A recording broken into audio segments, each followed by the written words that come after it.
And Tammy, I know that you definitely no stranger to talking as well too. So if you want to come up before everybody comes in and we start chopping it up, we can do that as well too. So just trying to wait till a few of our people coming into the space before we actually start delving into the actual information today.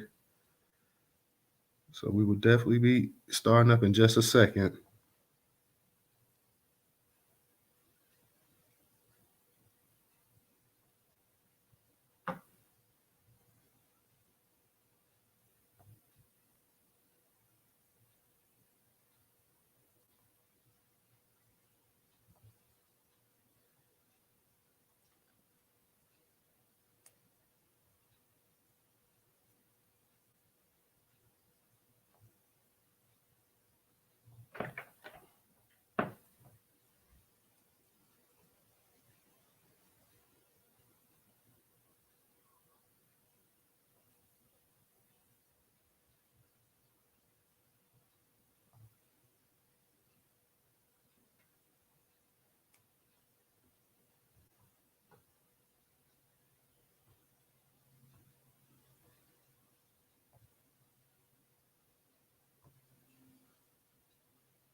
Hey, Don, how you doing? How you doing?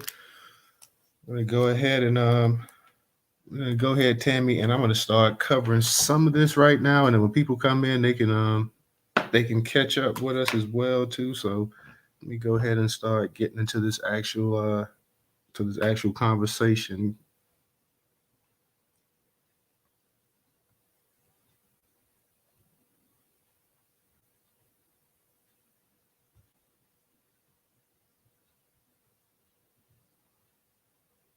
Okay, the first topic I want to talk up on is Keenan Anderson, who was killed by the LAPD.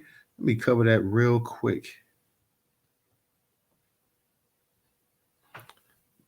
We have an article from Black Sports Online, curated on the Newstoter.com platform. It says, "Watch LAPD tase Keenan Anderson to death, even after he screamed they're doing him like George Floyd. Until police started facing punishment for the abuse they inflict on citizens, they will continue to do it no matter how much is caught on camera." The latest example comes from LAPD, and the victim is a man named Keenan Anderson who was hit with a taser after he was accused of being in a car accident. The only reason we know of this is because the body cam footage has been released in the video. We see an officer that was flagged down for help, and when he stopped, people were pointing at Anderson and accused him of causing an accident. Anderson was telling him how sorry he was and that he didn't mean to, and he told someone was trying to kill him. The officer got confused during the conversation. One thing led to another. Anderson jogged to the other side of the intersection, and the officer then chased him, after which he struggled when he was caught. During the struggle, Anderson, scared for his life, said they were trying to George Floyd him after they threatened to use a taser on him, wished they had used a taser on him multiple times and handcuffed him. He was taken to the hospital and pronounced dead from suffering cardiac arrest. From everything we saw in the video, it seems that at the very least, Anderson was a little confused and scared. Instead of treating him like someone scared and confused, they used excessive force and it ended up costing him his life. All on camera. And until something happens to the officers in the form of legal punishment, it will continue to happen. That article was from Black Sports Online. That was from Black Sports Online.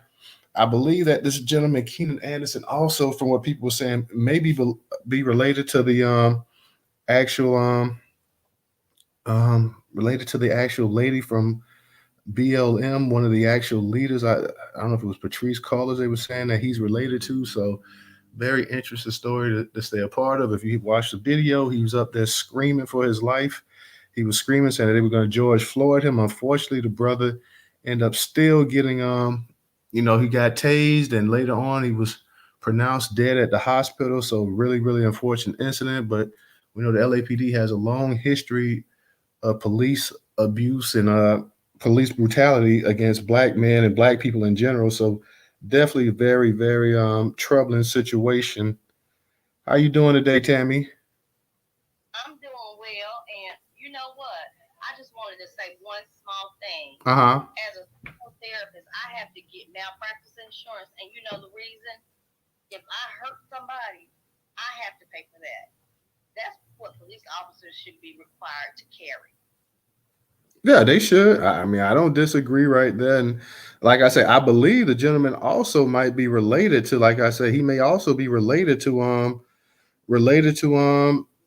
the lady from Black Lives Matter from what they saying. So, that was just an unfortunate incident. Tell me, what part of the country are you located in? Tennessee. Near Tennessee? Okay. Uh-huh. And let me ask you a It was question. horrible. Up there, how are the interactions between black people and police officers up in Tennessee? Are you serious? I gotta show you my doggone trauma tape where they ran me off the road. It was about three. They was in unmarked cars. Oh, it was horrible. I got traumatized. It's bad. It's bad. I don't understand. And do you remember on the interstate? It was like 9 police officers who massacred this mentally ill man who didn't have a gun, who wasn't, they massacred. You know what I'm trying to say? They killed him down for no reason. What was he doing? Y'all just didn't want to wait. Y'all impatient. Y'all don't need to show up at those calls. A lot of times we hear about the actual police brutality in a lot of these major cities. When people think about police brutality, the first thing they think about it is cities like New York and Chicago and LA and Philadelphia and this and that or whatever. But like you say, that's why I was asking about Tennessee. And I'm not sure. Are you now? We could think about Memphis, because Memphis is a pretty good, big, pretty nice size city. Memphis and Nashville. When we think about Tennessee, that's why I was just asking about the actual interaction between black people in Tennessee and the cops and stuff like that. Now, we was the other night we did that space talking about the actual sescapade that was going on in Tennessee. But yeah, just in terms of the actual police brutality, you said that is pretty. It's at epidemic levels, like it is pretty much throughout the You nation. got Dr. Rashad, because that's who I be getting all that stuff from. It happens in Tennessee. Do you remember the girl from TSU who's a police officer said swiped him, and I mean she gave him hell when she got to the house and they was trying to arrest her, and it was all a lie. That was in Knoxville, Tennessee. Oh, that was in Dr. Knox. That's what the Tennessee Volunteers. That's where their university is located, right? Pat Summit. Uh-huh. And then you remember the Green, what was his first name? Leonard Green, who the police officers just, they killed him. Just, it was a small city in Georgia. So it's not the big cities, it's southern cities, and it's those, excuse me, it's those small towns who they don't have any, they still do it like we used to get done. It's Yeah, the same way. Those are the ones we need to be monitoring the most, because not only do they record it, but they act like they don't even care if anybody see it. They yeah. get the tape for 3 years. Yeah, and you can't keep up. And like you say, we think all the time about the major cities and stuff like that, but you're right too about small town America. They're having a lot of issues and stuff as well with the police brutality. This brother was up here pleading for his life.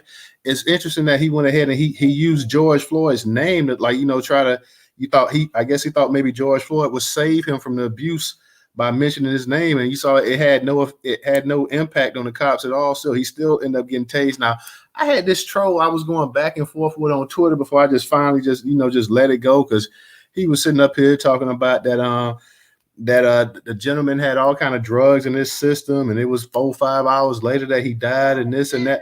But you know what? That is, it does not matter. You know what I'm saying? Why does that have anything to do with whether or not do I need to lose my life because of that?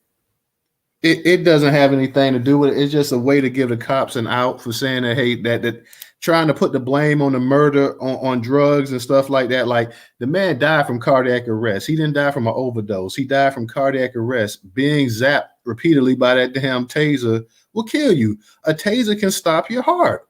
You know, so I mean, to sit up here and try to put it's always on drugs. Whenever a black person dies, always as a result of drugs.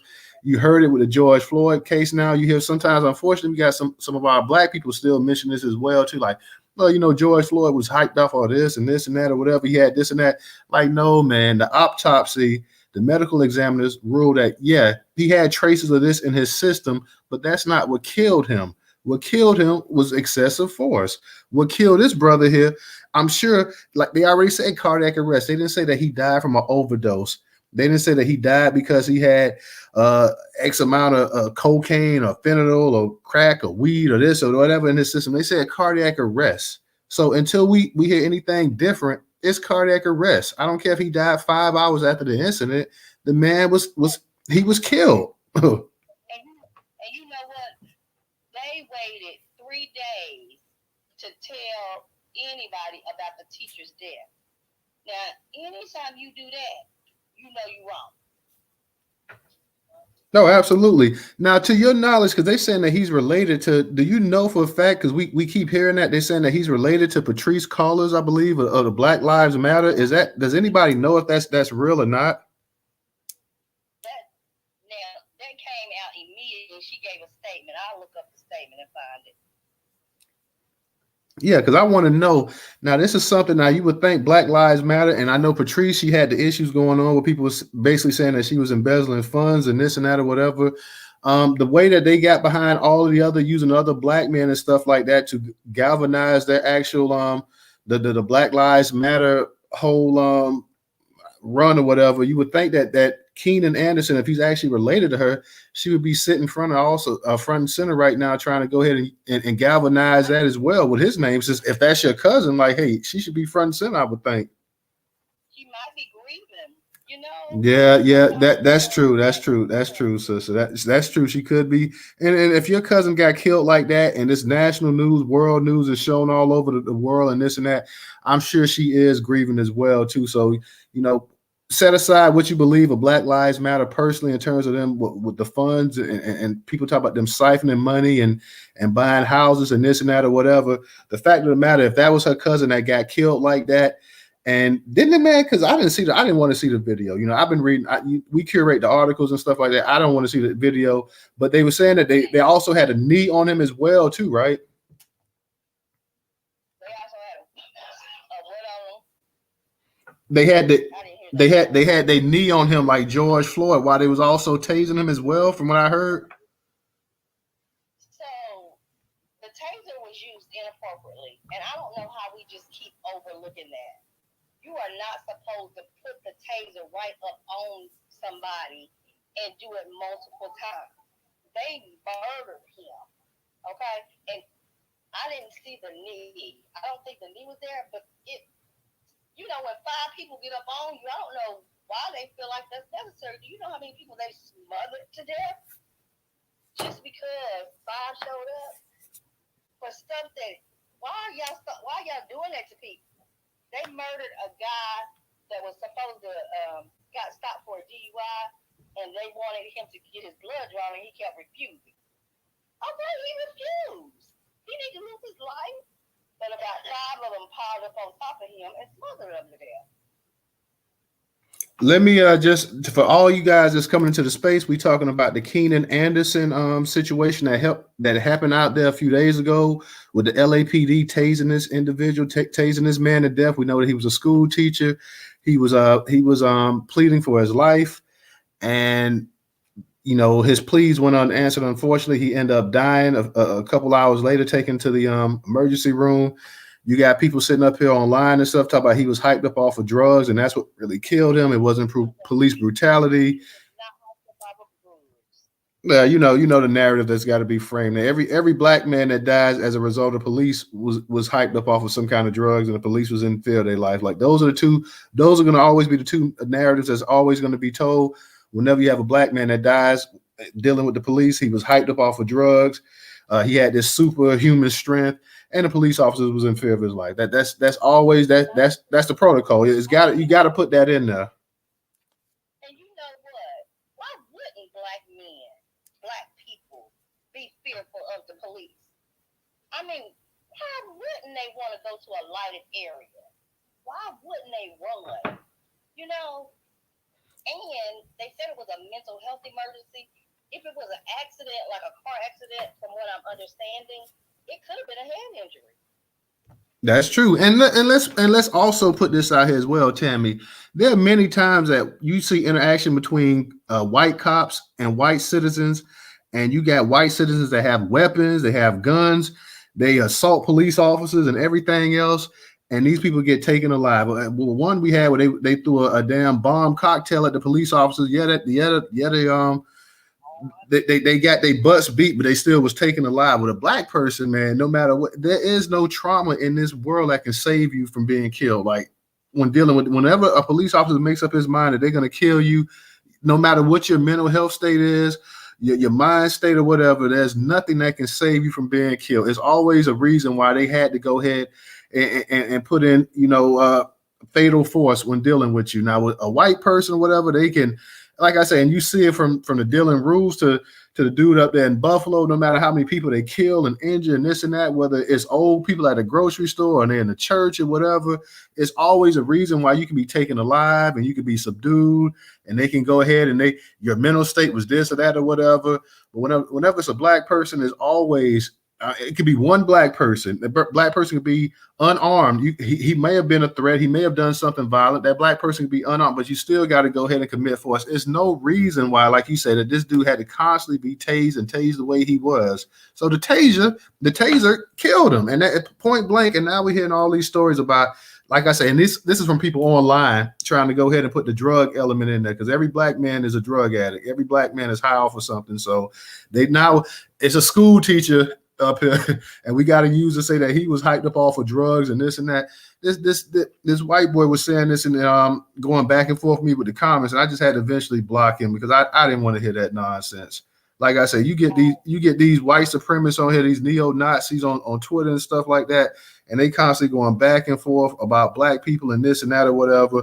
I had to just eventually go ahead and block this fool because I didn't want to go back and forth, and I didn't want to hear these lies and you just sitting up here lying and just coming up with excuses and reasons why this man was killed the way he was killed. And let's not act like the LAPD don't have a long history of abusing and killing and mistreating black people out there in LA.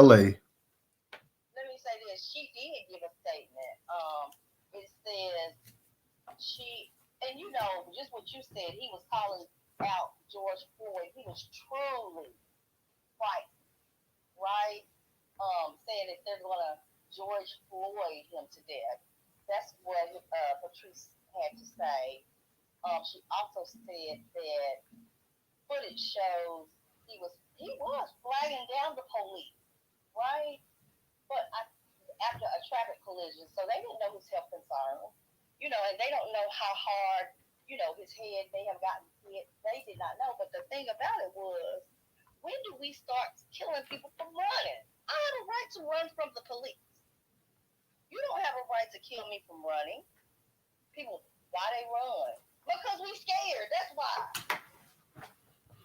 Yes, ma'am. And I want to go ahead. And I see we got a speaker, Grace. Is requesting to come up. So let me go ahead. Anonymous, I've never seen you before. I'm gonna go ahead and approve you. So you can come up here and speak after Grace as well too. So go ahead, Grace, and unmute your mic. Good morning. Happy King Day to everybody. Same to you. That's what I'm talking about. We can start shooting back. Wait, hold on, bro. Don't come off the mic now. Let's not be rude and interrupt anybody. Go ahead and let's go ahead and let Grace go ahead and get hers in, and we'll go ahead and hear what you got to say. So if there's an idea that he's on drugs, which he wasn't, wouldn't that mean that he would have a predetermined medical condition, at least having been assessed at at the street level, to where it would make sense to not tase him in the area where his heart is pumping? Like, it was just a straight up murder. And I put some of this blood on the hands of Patrice Cullors because she had please. squandered all of that money. That's blood money now. Yeah, I want you to elaborate. You say you put it on the actual cousin. But my general question is, if they assumed that he was on drugs, that would mean the exact opposite of what you should be doing is tasing somebody. And I'm quite sure if we read the whatever the training is with regard to the use of tasers, it would say that it shouldn't be administered on people who have, because a drug would elevate your heart rate, and to electrocute someone with an already elevated heart rate would mean murder. I agree, and we have to remember that police officers are not trained medically. They don't get the training that even an EMT gets, unless they just started that. But they come with such aggression. You know, their whole thing is not making sure you're safe. Their whole thing is making sure you do what they say. Yeah, but he was complying. He was not resisting. I mean, oh yeah. Now let me just be let me be clear on this. Great. His body is going to move uncontrollably. He at that point had no control over his body, so they just literally electrocuted a decent, young, hard-working black man right there on the streets. Let me be clear on it. Let me be clear on this real quick, Grace. This is what some troll on Twitter was saying that the person, you had a bunch of trolls saying that Keenan was hyped up off of drugs. Like, we haven't heard any official word. I'm just listening. Oh yeah, there was no official word. So you know how these trolls come on here and they want to go ahead and paint the narrative that, you know, every black person that dies in police custody pretty much deserved it. But no. Yeah, can you hear us? Hey, can you hear us, Grace? I think she may have had some connection issues. Can I ask a question? Go ahead, Anonymous. So, where do you all stand on police killing? Are you peaceful with it, or like are you? Hell no. What's the word? Well, no, I mean nobody on here is peaceful in terms of having police killing black people left and right. We're not supporting that. Are you trying to ask us, do we support police killing black folks? No, I'm saying, where do you stand with it as far as what needs to be done? How should we retaliate as black folks? That's a long story right there. I mean, that's a question that you know, in terms of, I don't know, there's one particular answer for how you can go ahead and respond to actually police killing black folks and stuff like that. For one, we know that there needs to be legislation passed to go ahead and stop and punish these actual officers killing black folks. That's the most effective thing right there. If we get some kind of legislation where you just don't have a license to kill black people because you feel like it, or because, quote unquote, you inferior your life, that you always only inferior your life when you're dealing with black people as well. So, or you view every black male as a criminal. So, I mean, in terms of that, there's no one particular way of going about. But like I say, I believe that legislation is a key factor, and that's something that both parties are fighting against. They don't really want to hold the police accountable. And it's not all about, you know, people like, well, you did get paid. It's not about money. It's about the fact that you refuse to give people, go through the process, and you're asking, what do I think we need to be doing? Raise it up. I don't know where the voice of the NAACP is. I don't know where the voice of the black people are. Why are we not marching on? I mean, what are we doing but sitting around just saying, well, there go another one. He shouldn't have did. Ugh. That's where I'm at. Oh yeah. Now, Anonymous, let me ask you a question. Exactly what do you think should be done in terms of the actual conflicts going on between the police officers and the black community? And let me, before you say, Anonymous, let me also remind you that this is, you know, you got to kind of be careful what you say, because this is a platform owned by white folks and no telling who's actually listening. So kind of be careful with your response and stuff like that, what you say as well.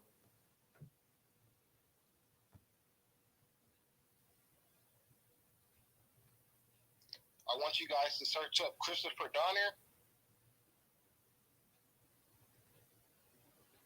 Donner. Okay. You know, At this time, like I say, Christopher, I'm not sure exactly who it is. I've heard the name before, but offhand, I can't think. But exactly, could you elaborate a little bit more? To be honest, I don't think that we will ever be at a peaceful state living with somebody that does not like your bloodline. And they don't respect. They just don't respect the lives of Black people, or the lives of mentally ill people. You know, they don't go to a situation thinking. Every time I have a client, because I do mental health, right? Every time a client walks to my door, I get in the pit of my stomach. I'm like, I hope I can help this person. You know, and that's not because I don't know what I'm doing. It's just because I care that this person is going to get the best treatment. Police officers go with such aggression, and I don't know why that is. Yeah, I mean they have that aggression only really towards one group of people in this country. Everybody else, they seem, I know people say Black and Hispanics, but Black more so than any other group, they actually have this anger and this hatred for. So you gotta also remember too, the reason why police were actually founded and established in this country back from the slave patrol days were to pretty much, keep us in check. So the way they view us as compared to everybody else is definitely different. I'm going to go ahead, y'all. And I want to touch up on this other article as well too about this African immigrant in Washington, the state of Washington, who went on a shooting spree. He shot 3 Black people. For whatever reason, he had this issue with Black Americans that I just don't understand. But I'm gonna go ahead and cover that real quick, y'all. So give me 1 second.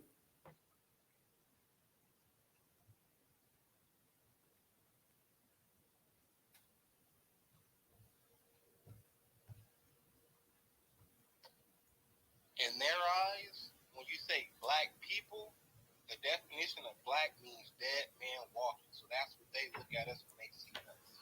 Yeah, absolutely. Let me go ahead and cover this article real quick, y'all, and we can jump back and forth. We can go back to this article about Keenan Anderson as well too. I'm also going to cover this thing about Eminem and the heap and the praise that he's been given, and people talking about how great he is. But this was actually it's in the Jumbotron. It was curated on the Newstoter.com platform.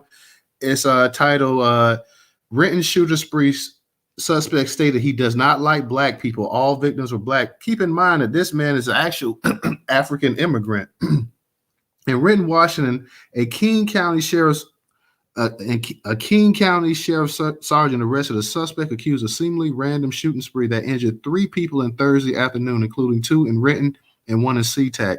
Although a clear motive has not yet been identified, newly obtained court documents reveal that the suspect, identified as Mamadou A. Dilla, made statements to detectives that he does not like Black people, and all the victims were Black men. The King Sheriff's Office superform submitted to prosecutors list Diallo as a Black man living in SeaTac. So here you have an immigrant, a man who's Black, and he doesn't like Black Americans. He doesn't like Black American people for whatever reason. So he decides to go ahead, allegedly, let us use the word allegedly, and go on a shooting spree. In his first court appearance on Friday, a King County judge found probable cause to hold Diallo for 3 counts of first-degree assault and set a bail at $3 million. Timeline on Thursday shooting. So they're going to give us a quick timeline real quick. At 1:22 p.m., according to the Renton Police RPD, police received a 911 call for an assault that happened inside a Safeway at the 200 block of South 3rd Street. The 76-year-old victim told police he was standing in line to buy lottery tickets when Diallo pushed him to the ground from behind. Diallo then left the store and was seen driving a gold Dodge Journey. The victim was uninjured. At that same time, the RPD says they were advised that a suspect had fired multiple shots into a car near a strip mall on 64 Rayner Avenue South. When police arrived, they found the victim's unoccupied vehicle on the side of the street with at least 7 bullet strikes. The victim was found inside a nearby store with gunshot wounds to his leg and torso. Authorities say the 57-year-old man was taken to Harborview Medical Center with life-threatening injuries. According to the court documents, Diallo's gold Dodge Journey was captured on surveillance video fleeing the scene. At 1:42 p.m., officers were then dispatched to another shooting in the 200 block of Southwest Grady Way. When they arrived to the scene, they found a 42-year-old man lying in the service area of a Kia car dealership with gunshot wounds to his leg, hip, and wrist. Medics arrived and took the victim, an employee at the dealership, to the Harborview Medical Center. The victim has since been released. At 2:09 p.m., Keene Sheriff's Office deputies were dispatched to a shooting in SeaTac at the intersection of 160th Street and 34th Avenue South. When deputies arrived at the scene, the victim was found lying on the ground with multiple gunshot wounds in the torso. He was taken to Harborview Medical Center with life-threatening injuries. According to court documents, multiple witnesses told police that the suspect had stopped in the middle of the road of the intersection. Diallo then allegedly had a brief interaction with the victim, shot at point-blank range 4 or 5 times, and drove away. According to the King County Sheriff's Office, Diallo was arrested in Tacoma on Thursday after the sergeant who was assigned to SeaTac police spotted the suspect's gold Dodge Journey with no license plate traveling onto southbound I-5 from South 199th Street. The vehicle is registered to him. The sheriff followed the journey to Tacoma, where he arrested Diallo during the traffic stop. Deputies say a brand pistol box was on the front passenger seat and at least one fire casing inside the vehicle. Court documents. Throughout the interview with detectives, Diallo stated multiple times that he does not like black people. He stated that he does not like spending time with black people because they're always killing each other. He denies shooting anyone. All 3 victims who were allegedly shot by him and the man who was pushed to the ground were all black men. This is an ongoing investigation. Prosecutors say they anticipate getting the required documents for a charging decision early next week and intend to take immediate action. So not only did he shoot people, he's up here knocking old men down to the ground as well, too. So this is somebody who, unfortunately, a black immigrant, identifies as a black man, but he has an issue with black Americans and felt the need to go ahead, push an old man to the ground, and then start just going on a shooting spree and just allegedly goes on a shooting spree, and he's targeting black Americans because he said, in his words, that black Americans basically just go around and violently shoot each other. So I don't understand how you can sit up here talking about the violence of black Americans and you going around and you shooting people, you shooting any and everybody that's black that you can get your hands on black men. So this is just between the actual Keenan Anderson dealing with the LAPD and now this individual here who's African immigrant who identifies as a black person himself. You got a black person, and that's why we say all skin folk ain't kin folk. And we see this as a prime example right here. This guy goes on a shooting spree. And he's allegedly, I have to keep saying allegedly, goes on a shooting spree. One person has life-threatening injury. Somebody's been released as well, too. He finds an old man sitting up there minding his business, buying lottery tickets, decides to allegedly push him and shove him to the ground. So this individual out there in Washington, and he was in different areas, different cities as well, too, doing this kind of stuff as well, too. Somebody that you just have to watch out for. And unfortunately, and this is not to blame all immigrants. I know a lot of times you have the diaspora wars, you have the going back and forth with black Americans and Africans and Caribbeans and stuff like that. We know that all people from the diaspora are not like this, that, but this individual in particular, he harbors some real resentment towards black people. And there's no telling how many black Americans he could have potentially, or possibly has already hurt. So just an interesting story. I want to see exactly what type of time he's going to get. And this is one thing, too, when people start talking about delineation, this will be considered a black on black crime because, like they say, he considers himself black. This is when people say that, you should have a separation. You should have different sections. You should have filters. You should have this and that or whatever. This is one of the instances, I guess, that people are looking for because this will go into the FBI statistics as black on black crime. Because like they say in the actual reporters, the paper, they make it clear that this is a black man saying this. This is a black man saying that he doesn't like other black people because they're violent. So, and then at the end, he denies it. He said that he wasn't the one that did the shooting as well, too. So this is a story that we're definitely going to keep an eye on. We want to see what develops. We want to see if this man's going to actually be charged. He's actually going to do any time. Like I said, he's got multiple. If he's charged, he's gonna have multiple charges against him because, like I say, not only did he do the shootings and this and that or whatever, also, he pushed a elderly citizen to the ground. Also, you want to know too, since he is black as well too, does he get charged with a hate crime?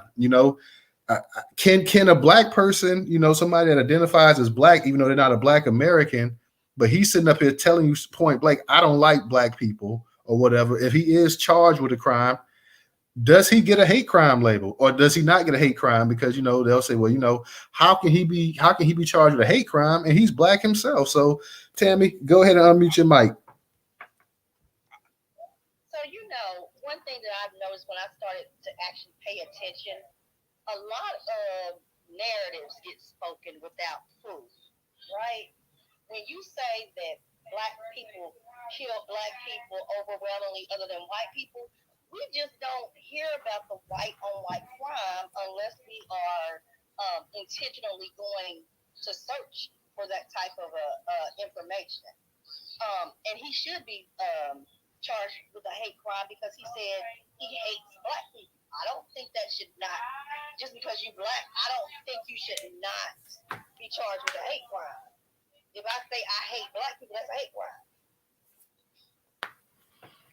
And on YouTube, man, Cash 504 said he should be because he's not of our lineage. So that's a discussion. That's what I really want to know too. But is there any precedence that somebody that's that's still of the black race, have they ever been charged, for an actual hate crime against another black person? Like, can a white person, I don't know if a white person has ever been charged with another white crime. Well, I guess if you're a white Jewish person, if an Anglo white person attacks you or whatever, then there is precedence because you will be charged for a hate crime. If a regular white Caucasian, Anglo-Saxon or whatever does anything to a white Jewish person, then yeah, that person's going to be charged for a hate crime.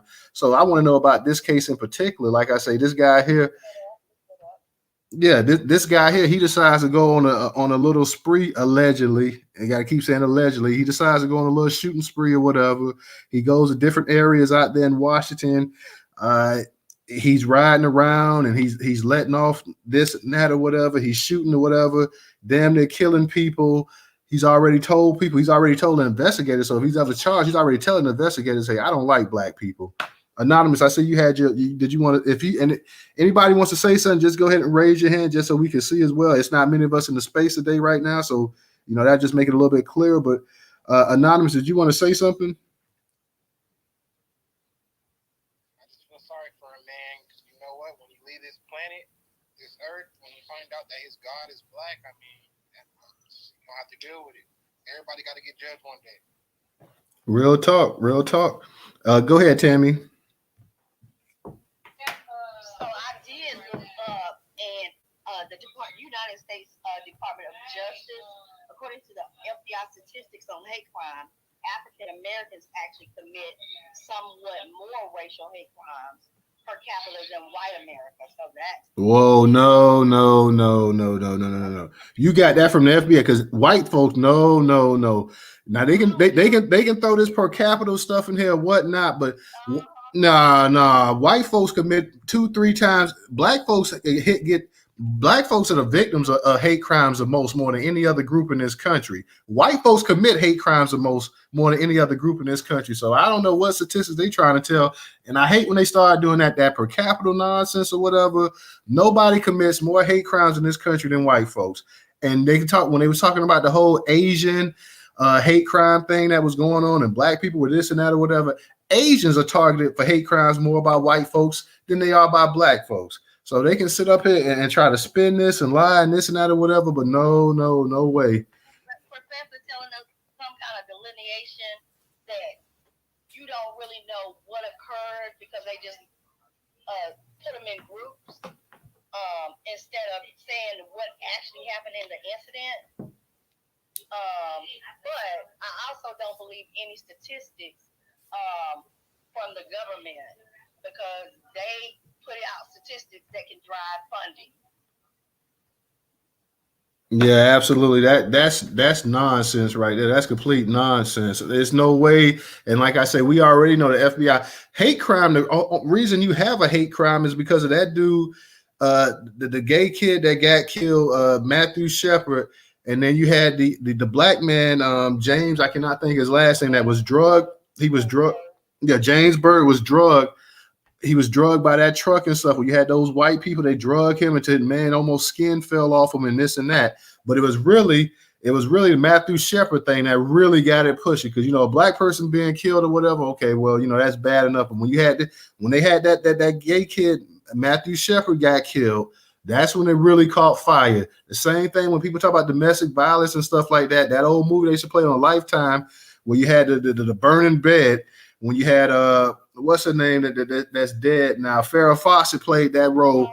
Yeah, all of the stuff that was going on with domestic violence in this country, whatever, it wasn't until she did that, when she burned her husband up and stuff, that they started making legislation about domestic violence and stuff like that. So it always takes a white victim or a white perpetrator for things to really get the ball rolling in this country. No matter how many black people or whoever else die, it's always generally a white person that has to be affected for real legislation to really come and play a part.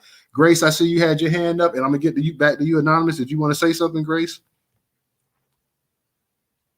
I was just going to say that I just encourage all of us to read the actual police report, because I live here in Western Washington. There are a lot of Africans here. It's kind of like a melting pot of cultures. So the areas that he traveled from are in very much close proximity. But the actual police report, names of the victims and everything, is online. And I'm not sure. I believe it's alleged that he shot these people, but it's not alleged that he does not like black people, because he said that in the report, as you just read the actual news report. But I'm talking about the police report. He said that to the police in the report. Those were code words. Black on black crime. I don't like black people. Those were kind of like the first words out of his mouth to kind of like deneutralize the police. Otherwise, they probably would have killed him on the spot. That's a good point. Real quick, I don't know if he because when I read the report, some of the names of the victims don't all sound Black American, but like I said, sometimes people cosplay as Black Americans in terms of how we dress and how our mannerisms and stuff like that. So it could have been there was some mistakes that he made there. But just read that actual police report. I've been trying to. I'm really ignorant when it comes to like doing research with court cases and stuff like that, but I'm trying to figure out how I can actually show up at his next hearing. I can put some stuff in the jumbotron to help you. Okay. That will help. Real quick. And another thing, it should be an anti-Black American hate crime here, because you have to remember this all occurred during one of our holy weeks. This is MLK's birthday, his birthday week. So the Black American community is very peaceful here generally, especially around this week. And there was a young man who's asking about what he should do. We all know that we can't take down the U.S. Army. Well, what you can do is go to your city, county, state website. There are all types of commissions, boards, committees that are codified by law that give citizens a much elevated voice to where you can influence policy, and you don't necessarily directly have to run for an office, but get on a city council, a board that's tied to the city council. So that's my advice there. Real quick before you leave, Grace, I want to ask you this one question. Just what's the relationship up in the Washington State area with Black Americans and those from the diaspora, namely Africa, if you don't mind, if you have any experience with it? Generally, it's not all that close, but it's not venomous. A lot of the issues I've heard about are, the school age children, things like that. But generally speaking, we welcome Africans into our political, our grassroots organizations, and we advocate for them. So we generally don't have a problem other than just regular bullish that happens among Black people, but this is kind of like the first time I've heard of someone coming out to with the intention of attacking us physically. But usually it's just mess talking and things like that. It's a mix of things, but it's not, as far as I know, and I've only lived here for 3 years, it hasn't been deadly. Okay. Thank you. I definitely, I just wanted to, I know in certain parts of the country, the actual relationship, it's not the worst in the world, and it is, but I know like in parts of, I know people say in Minnesota and stuff with the Somalians and Black Americans, it's definitely not a great relationship up there. So I just kind of wanted to get your opinion on it.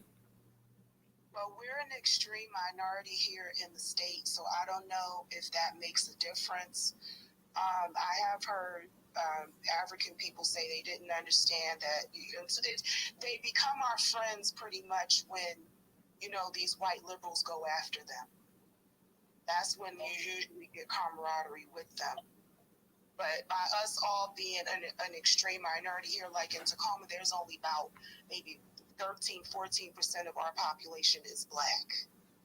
So they can't really afford to really be running up on us like that, because though we are the minority, we are still somewhat of a powerful voice. So they have to have a camaraderie with us for their own survival and for us to help navigate them through these, these workspaces out here.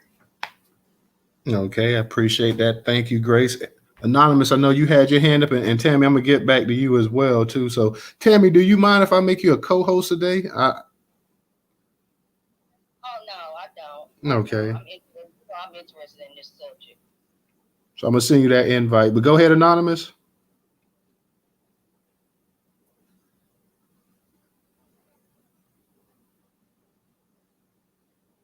You there, Anonymous? Okay, I think Anonymous, he was there. I'm not sure he got. You there, Anonymous? Sorry about that. Yeah, first off, I just want to say, Nini, that for years, 400 plus years, we've had men like Martin Luther King, Malcolm X, Nipsey Hussle, Dr. Sebi step up. And when you got people so deep into our system, you just think to yourself, when is it going to change? And to be honest, I don't think it's going to change until something major happens, but the sun's getting closer every day.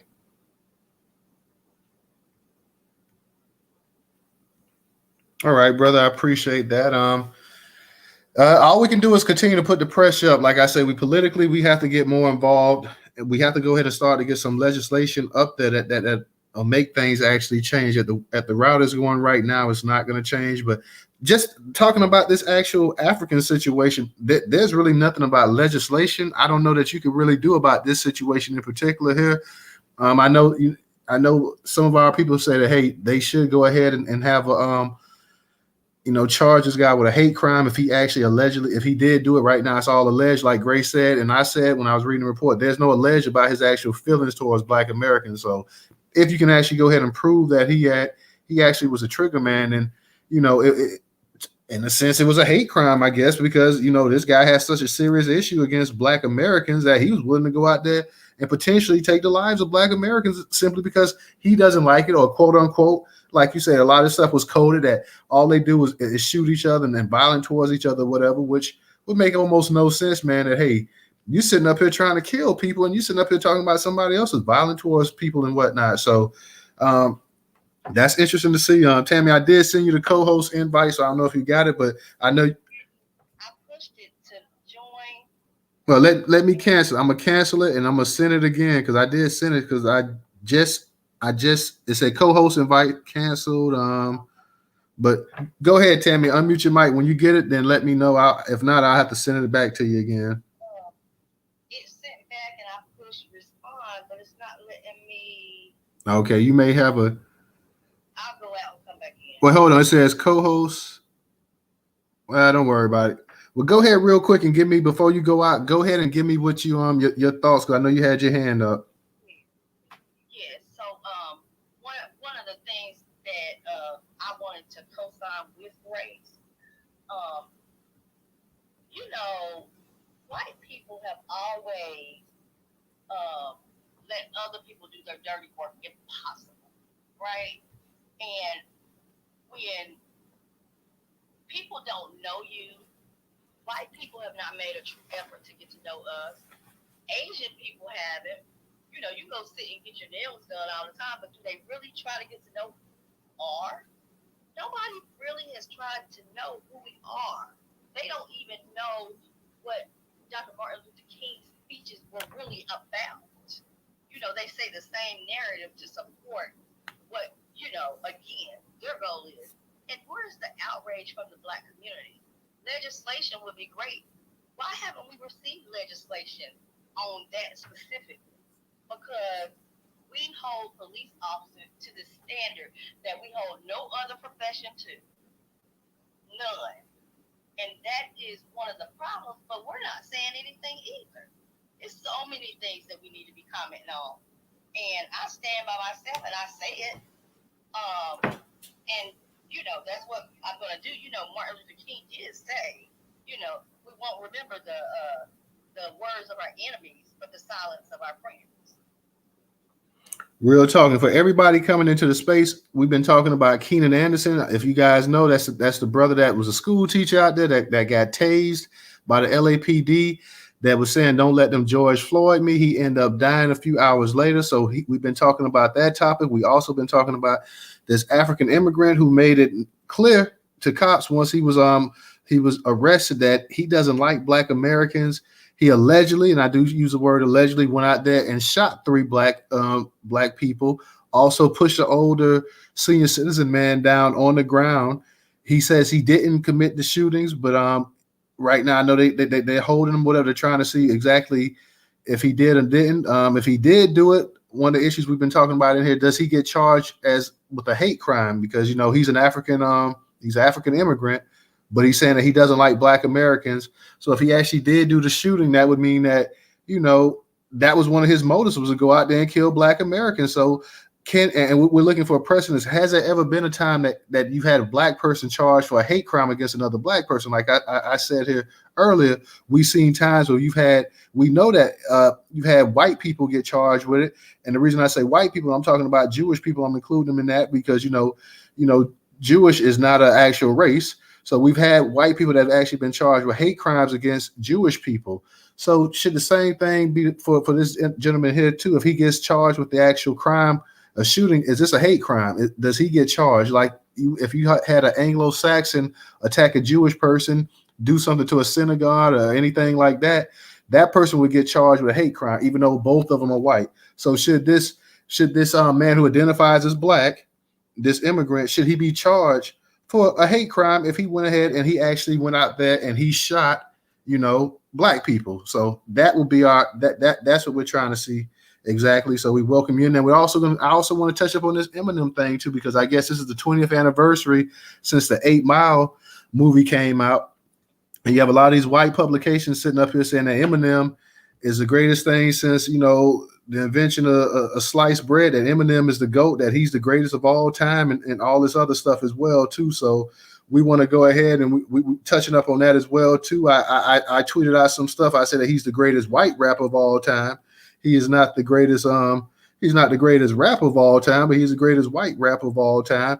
And even that can be debated. You know, there people debating whether he's the greatest white rapper of all time as well too. So I just want to let you guys know what the discussion is. Feel free to go ahead and jump up in here if you want to. Raise your hand, request the mic. We will definitely get to you. But those are the topics today that we're talking about. We're talking about Keenan Anderson. Rest in peace to this brother, school teacher, tased to death, pleading for his life. Don't let them George Floyd me. I mean, something that don't let them George Floyd me. We believe that he's also related to Black Lives Matter. When the Black Lives Matter heads, Patrice Cullors, and of course we know Patrice Cullors kind of got some attention this past last year about perhaps siphoning funds and stuff from the Black Lives Matter. Not to get all into that, but you know, she allegedly, that's what they were saying, buying houses and stuff like that. I don't know how true that is or whatever, but you know, if she's related to him, you like to see the actual movement that they have. And I know a lot of us, we don't have a whole lot of love for Black Lives Matter, but will they galvanize around this brother? That's her cousin. Will they go ahead and galvanize around him and try to and try to gain even more national attention for this and global attention as well too. So, I know Black Lives Matter lost a lot of cachet with a lot of the stuff that went down. You had a lot of family members and stuff from people that died that they felt that it was just pretty much pimping their names out and stuff like that. I believe Mike Brown's family and some other families as well too. They didn't see any of that money back from all those millions of donations they got. People want to know where the funds at, where the money at. So exactly what's going to happen with that situation with Keenan Anderson remains to be seen. You had a bunch of trolls on Twitter as always trying to sit up here and say that the man had drugs in this system. There's been, whether he had drugs in the system or not doesn't take away from the fact that his death was ruled as cardiac arrest. So, and it wasn't ruled as an OD, anything like that to my nature. My knowledge, I'm sure they're going to probably do an autopsy or whatever just to confirm that. But, as always, when a black man dies, it's always because he's hyped up off of drugs and this and that or whatever. It could just never be that, hey, police neglect and abuse is what took this person's life. So it's always looking for that excuse as well, too. So, and like I said, we're talking about this African immigrant up there in Washington, went up there, started shooting folks and this and that, had this vitriol, this hate for black people, black Americans on, like Sister Grace said, on Martin Luther King's holiday, a man who fought for the inclusion of Africans to come to this country, and you sitting up here talking about how much you can't stand black Americans or you can't stand black people. We know you're talking about black Americans. You don't like us because of the violence in our community and this and that and what we do to each other. Yet, had it not been for Martin Luther King sitting up there and the civil rights movement that they got rolling in the 60s and stuff, you would not be in this country. The actual amount of people from the African diaspora meaning black people in general, was very minimal in terms of coming to this country. And Dr. King and so many people in the civil rights movement, they also championed for them to come over here. So to sit up here and have this kind of vitriol and hate in your heart towards black people when you're sitting in this country because of black people, it's kind of ass backwards to be real about it. So we're touching up on that. And like I say, and for y'all heard me, I reiterate, Eminem is not the GOAT. He's not the greatest of all time. I can name at least 20, 30 people off the top of my head that's better than him as well too. So Anonymous, you got to go ahead and unmute your mic. And for all you in the space, please go ahead and tweet out the space as well too. Please tweet it out.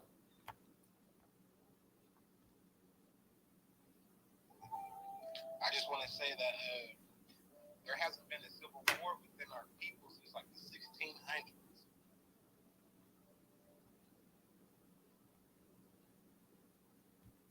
And you say this to say, yeah, Anonymous, you were saying that it hasn't been a civil war in our people since the 1600s.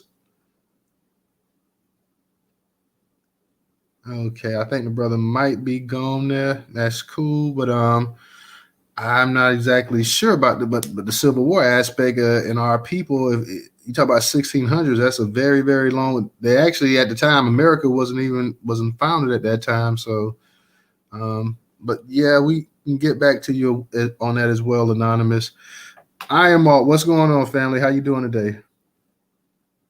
Hey, how you doing? But yeah, as far as that's what a lot of us as Black Americans been talking about. Like what's the animosity about? You over here saying, I guarantee you, you talking to somebody that, like a lot of us, when people from the diaspora came over here, we greeted them with open arms. They was just like us. Most of us was Pan-Africans. No, I was. People that was around, they was, we wasn't worried about, where you came from, was where you was at. And I've been hearing that a lot, but it's always getting thrown back on us like everything else. It could be, the 19. It could be the Asian hate, where I got a list of, how many crimes was done against Asians from whites within a 10-year period. The LGBT, it's always something. But now he got an excuse, kind of like the kid that did that manifesto thing in Buffalo. Saying it's always us. We're always the ones that's doing the most stuff and not doing it, not doing anything. And that's why I don't understand what is the animosity about when you come over here? I guarantee you, from people I know at work and all that, you get more benefits than us. You play dual citizenship. Not only you got your own group, with the flags, you come and siphon off of us everything we have, but then you talking about the opportunities and stuff. Saying, yeah, you got the opportunities. One was in the service.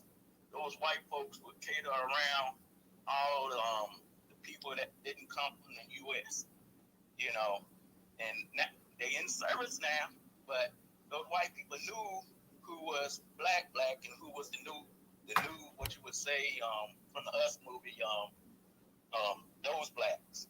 They knew it automatically, so when somebody say, well, when a cop stops us, they see a black person, nah, I'm sorry, saying they see a different, they see differently, so we got to try to figure this out and start, looking at their direction and asking what's going on, what making you so angry about us, but you over here and you try to be us, the culture, the language, saying, I don't understand it. Somebody help me with this.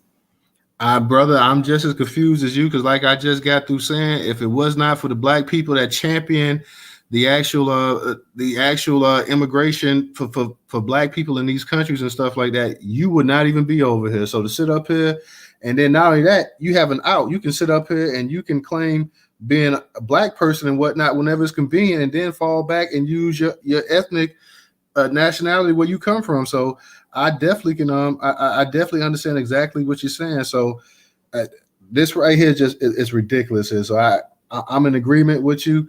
Let me ask you one quick question. How do you feel about the Keenan Anderson situation where the brother was pleading for his life basically and was talking about don't let them George Floyd him as well out there with the LAPD in LA? To be honest with you, the people that was over with, they didn't really care. I can't say that they pinpointed him for being the Black Lives Matter thing, organization, but we know for a fact, everybody knows what the meaning of Black Lives Matter means.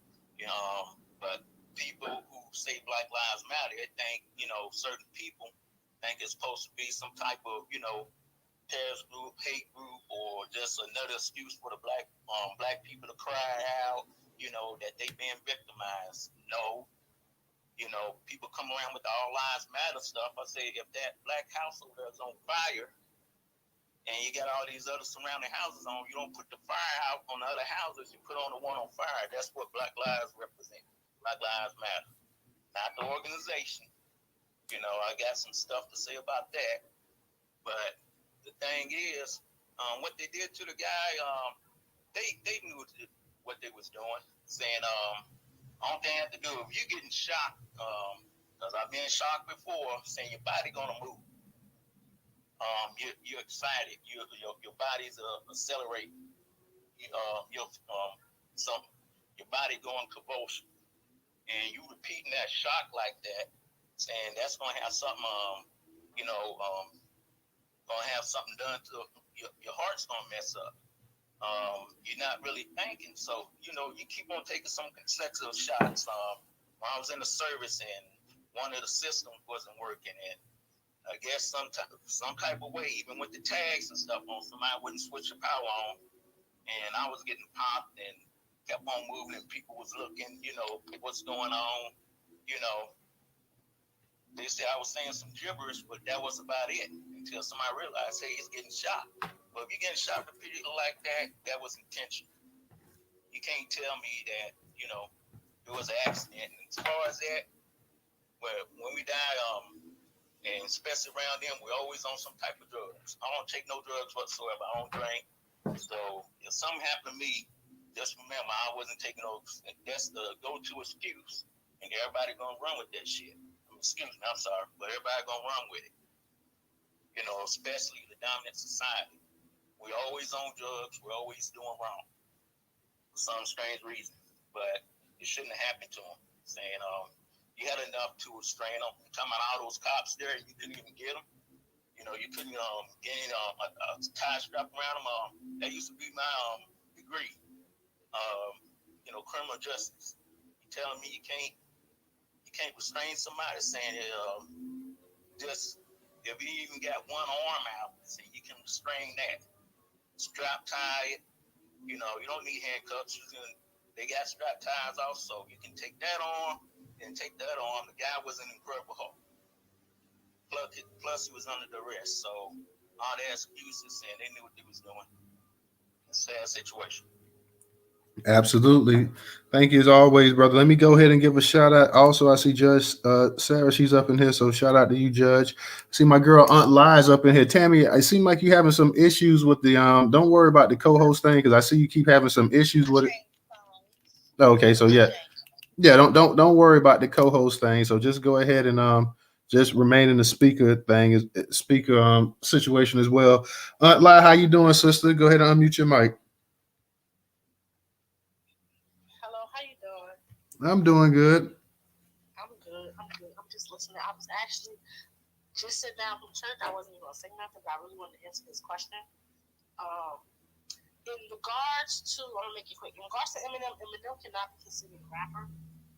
He's a karaoke artist. He can be considered the best white karaoke artist. But as far as him being considered a rapper, he does not meet the qualifications. And that's what I feel like a lot of people don't understand about rap. I've been saying this since I was a little girl. I believe it. If you're not black, you cannot be a rapper. And I don't care what you call the things that you're doing, but in order to be a rapper, the number one ingredient is you have to be black. And if you're not black, you cannot call it. And we as people really need to start holding them accountable to this because they have all these type of gimmicks and quirks and people infiltrating our hip hop and then we're calling them rappers. That makes us look foolish because we know that's not what it is. We know what they're doing is no level of skill. They're literally reading words off a piece of paper and we're saying that it's not rap. In regards to the young man who was killed, it breaks my heart. I couldn't even really see the video, but I did watch it, so I would be able to talk about it. It really breaks my heart, and it's one of those where it's like I don't understand, but I do understand. And it's the fact that they're going to keep doing that to us until we demand that they don't. And it's we cannot ask them nicely because they're doing it anyway. So it's just like, yeah, it's hurtful. I don't really want to talk about it. Yeah, he said please like 10 times. Yeah, and it wasn't even the fact that he said please. It was the fact that they didn't have a right to put their hands on him anyway. It's like the cops stopping people and like just demanding that they take control over lives for no reason, and then deciding to kill them just because they can is just like it's ridiculous on so many different levels. Literally, he had an accident and he asked for help. Any black person right now who has any interaction with him, of course he's going to be in a panic state. These people are killing you and getting away with it. And he knew that they were in a position to kill him because he literally was saying the George Floyd thing. And the fact that they did is just, that shit hurt my heart. I ain't even lie. It hurts. In regards to why the young man was asking why does it happen with the African people and why do they treat us or feel towards us the way that they do?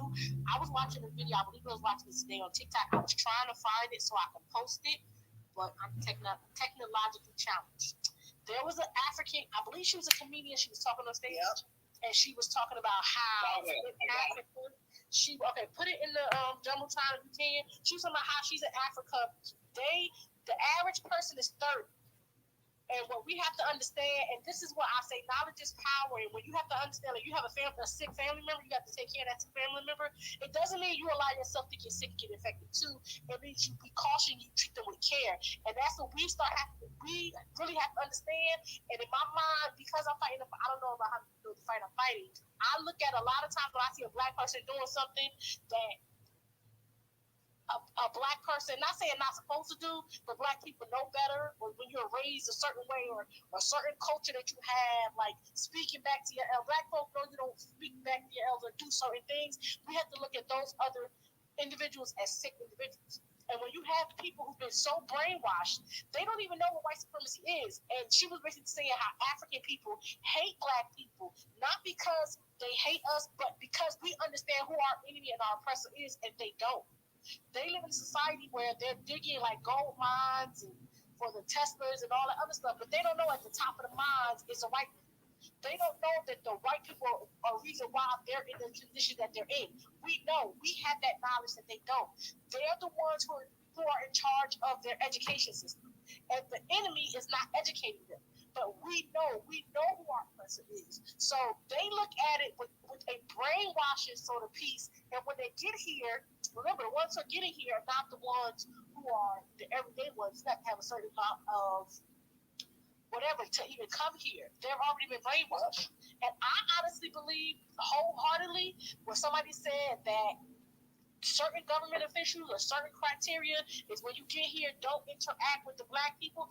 I believe that it's said officially as a like official policy of the United States because they know that we will be powerful in numbers. If every black person, every Haitian person, every Jamaican person, every Black Americans, literally just if all of us, it's more of us than them. That's a fact. They say they use the minority term very, very loosely, but if you just look at the continent of Africa and black people everywhere, and man, forget about it. We are not the minority. We know the reason why Roe v. Wade was turned over. So we have to, number one, again, we have to see certain individuals as sick, and that's not disrespect, that's a fact. And when you're sick, we have to treat them accordingly, we have to educate. But when we come with the hateful, and I get why we want to be upset when we see other races like that, that Akon, the Locked Up, the song, and he was born in St. Louis, but he's so disrespectful for minorities, and we have to even understand that we have to gatekeep when it comes to hip hop and things like that. We have people infiltrating us in so many different areas that a lot of us, because I was sitting back, like a lot of us don't even know that that's an infiltration. That is literally blackface. A lot of the artists from the 70s and 80s where hip hop was named, hip hop was not founded in the 70s, hip hop was named in the 70s. You had articles and pieces of the hip hop society from the 1920s, even during slavery times when black people were here. We didn't have a name for the breakdancing that we did if you look at the videos from the 1920s and the scat and all those things from hip hop. It was literally named, it is being named as 50 years old, and now you have other races saying that they helped found it when they wasn't here in the 1920s. But we have to be careful with the wording that we use when we talk about these different things, because when we say hip hop was founded in 50 years ago, that gives them the avenue to carve out how they plant themselves in with hip hop when hip hop was already here since the 1920s.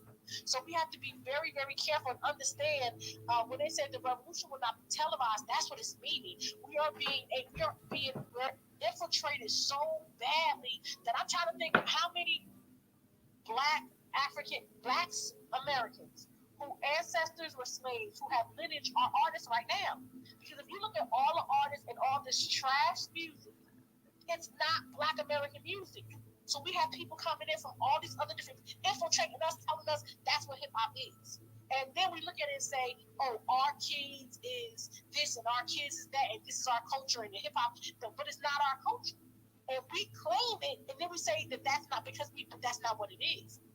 And all skin folks and kin folks. So when we have these other, like it was another video, it was a person who had black skin who looked like mine, was from a different country, would talk about how him and his gang would come over here and do different things and how they would infiltrate being black.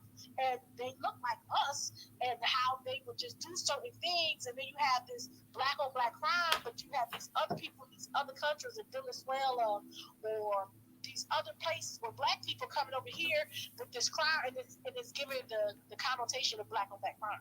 There's a lot of infiltration going on. So a lot of Black Americans, and I'm glad we are delineating now. I'm about to land my plane. I'm glad we're delineating, and I'm glad we're seeing the forest from the trees, and we have a space where we can talk about these different things. Because to be raised as an American who ancestors were slaves is totally different than immigrants. All know that, but they were all putting this pot together saying that this is what hip hop is, and their music is different from ours, and how they see things, and how they even talk to their parents. And it's because of the black face of trying to take over us. We have to be very, very careful about what we claim. And that's why I think it's very, very important to delineate. But that's why I think we also need to understand the sickness of other people and them not understanding who their oppressor are. We know who our oppressor are. The only state that we're in now is what we're going to do about it. And it's really hard for us to get together and really say, okay, we know who our oppressor is. This is what we need to do, because we have a lot of blackface coming in and saying we should do this or we should do that, and dictating us what we should do, but they don't have our best interests at heart because their ancestors did not come from this land. I can trace my back, not everybody can. Immigrants don't have the same fight and same argument that I had. So it's a lot of that going on, and that's where a lot of the confusion come in. But in order for us to solve the problem, we really have to get together and organize. And I let my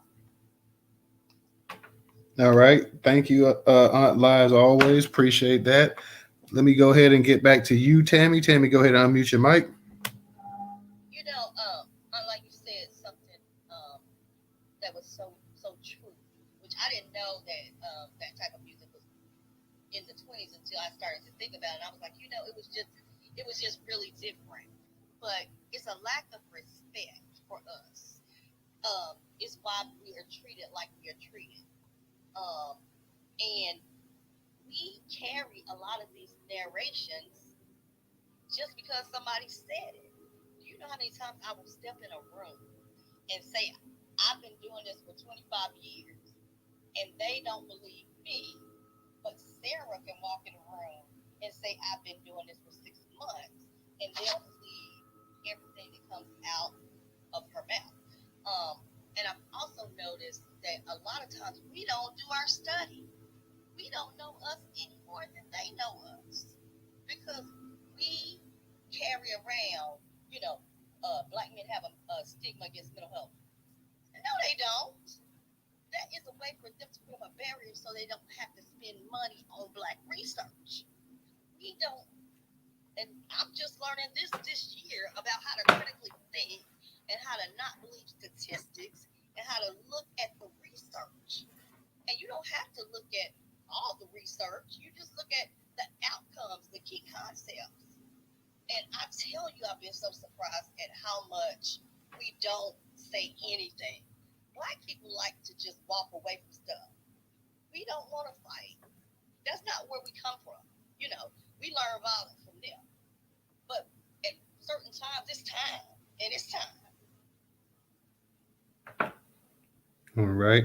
I see Aunt Lai. Let me say something real quick. I see No Taxation is up in the house too. So shout out to No Taxation as well too. I know, and this is just talking back the Eminem thing. I know, Aunt Lai, you made a point, and don't come off your mic either, but you made a point. You were saying that you basically have to be black to rap. I'm not going to say that, because just like anything, any art form or whatever, you can have people from the outside come in, but that doesn't make you the master of that actual art form. Eminem, I give Eminem credit. That Eminem, to me, he's Eminem has some skills. I'm not going to sit up here and say that he doesn't have skills.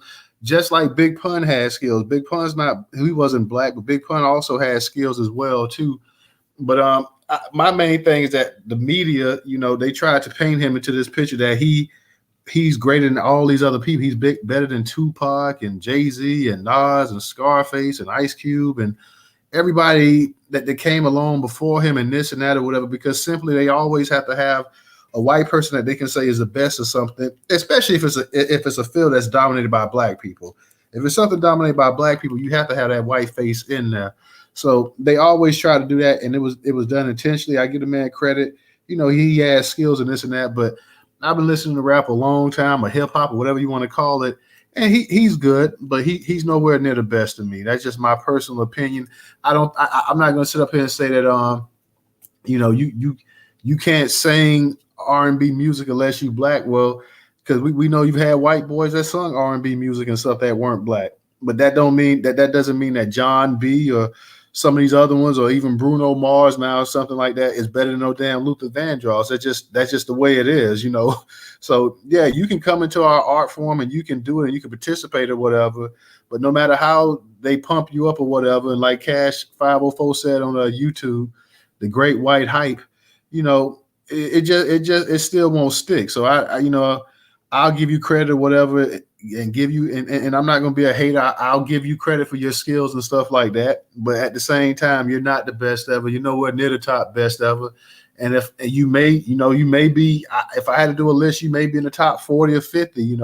But you're definitely not in the top 5 or 10 or the top 15 or the top 20 or the top 25 for that matter. Not in my personal opinion, but like I say, I know the way the media has to do it.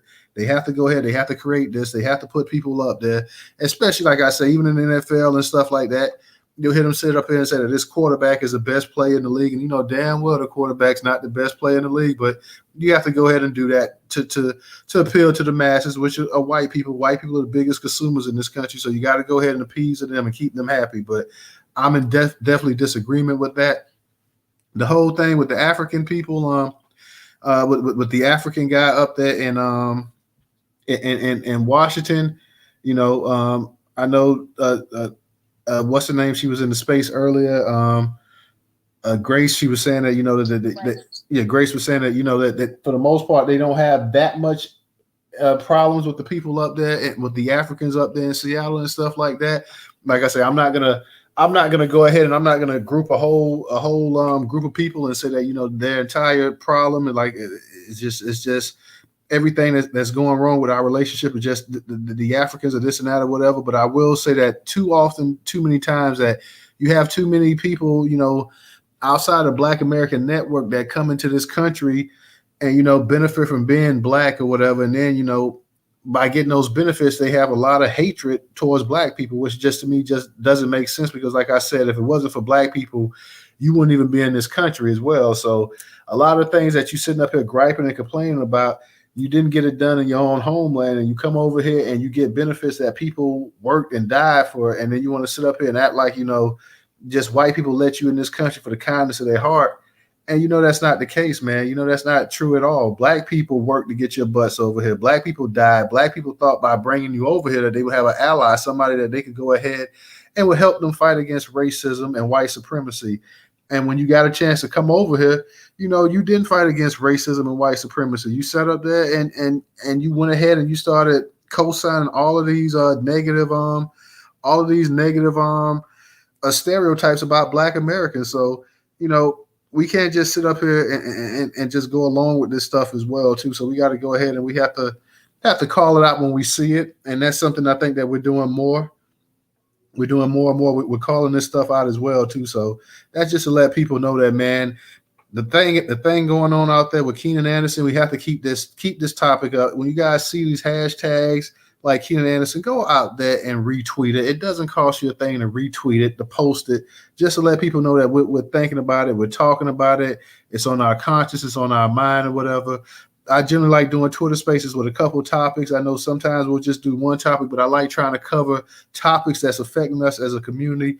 And I felt the need to go ahead and definitely the Keenan Anderson and the actual shooting that took place out there, a mass shooting by somebody that says he's Black, but his target is other Black people, Black Americans, because he feels that Black Americans are so violent or whatever. So he's going to go out there and he's going to show what violence really looks like, allegedly. So I just felt the need to go ahead and talk about that as well too. So we're gonna move it back to you, Aunt Lai. Hello, sweetie. Now you know I love you, but I respectfully disagree with you. In regards to the hip hop, it's like hip hop is close to my heart. And what I want you to really consider, and I understand why you think the way you think because you're thinking very open minded. I am thinking in the mind frame of we have to protect what's ours. And we have to look at the origination of some things. And that's why we don't have country music anymore. We don't have any other music genres. We no longer own, we no longer control because we had the mindset of, oh, anybody can do it. And in the case of hip hop, something that was created for us, by us, cannot be done by nobody else. And what we have to start doing is really saying, why is it that it's okay for us to even say that this can't be done by somebody else? That's the problem with the whole hip-hop industry right now. Other people think they can do, and that's why the music is trash.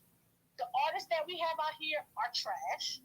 The real artists, the Black American, foundational American artists who really are about something don't get the airplay.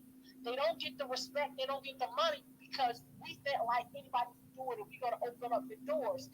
And what happens to us And what we should have learned, because if we don't learn from history, it's going to keep repeating itself. When we let them devils in, they mess up everything we got. They only come to kill, steal, and destroy. And that's what they do with everything they've done. And with hip hop and the fact that we keep telling them, oh, anybody can do it, that's why it's trash. Because they think anybody can do it. Now you got some ugly four-eyed, big forehead chick talking about some period, and she got a record deal. Then you got Bad Barbie and all these other wannabe chicks, I call them wiggers, out here doing this trash stuff. You got these artists with the tattoo on their forehead and eyes. What's the Island Boys? The Island Boys thinking they can do our music because we gotta open it up and no. And I respect them. Fine, no, we cannot open it up. And in my head, and I've been saying this for the longest, if you are not black, you cannot be a hip hop artist, and that's period, fool. And the thing about singing is just the creation of singing. Number one, we didn't create singing. Singing was created by I don't even know. But something that we created, hip hop was created for us by us, black people. I'm pretty sure singing was created. Real quick. I'm pretty sure singing was created by black people too. But go ahead. I'm not saying that it wasn't, but I'm just saying when it comes to hip hop is something that is again 5 decades old. Singing is hundreds of centuries old. Like, so I can't tell you about the history of singing. I mean, I could Google it, but I'm just talking about the history of something that I know. Like, I'm about to get hip hop tattooed on my forehead. Like, I love my hip hop. But it was created for us by us. And the thing about hip hop that I feel like we have to really start understanding that the hip hop artists, the rappers, they used to write the songs. If you can't write your own song, you're not an art, you're karaoke. And that's where the water comes in, where you say a singer. Any singer can sing any song. That's why you have covers. You have literally Whitney Houston, one of the best songs that she is known for is a Dolly Parton song. That's not an issue. That's singing. But when it comes to hip hop, and the art of hip hop, and the rap culture, if you cannot write your lyrics, and I'm saying you ain't got to do your beat. I'll let the DJ do his thing. Hey DJ, what's up? I'm glad you woke up.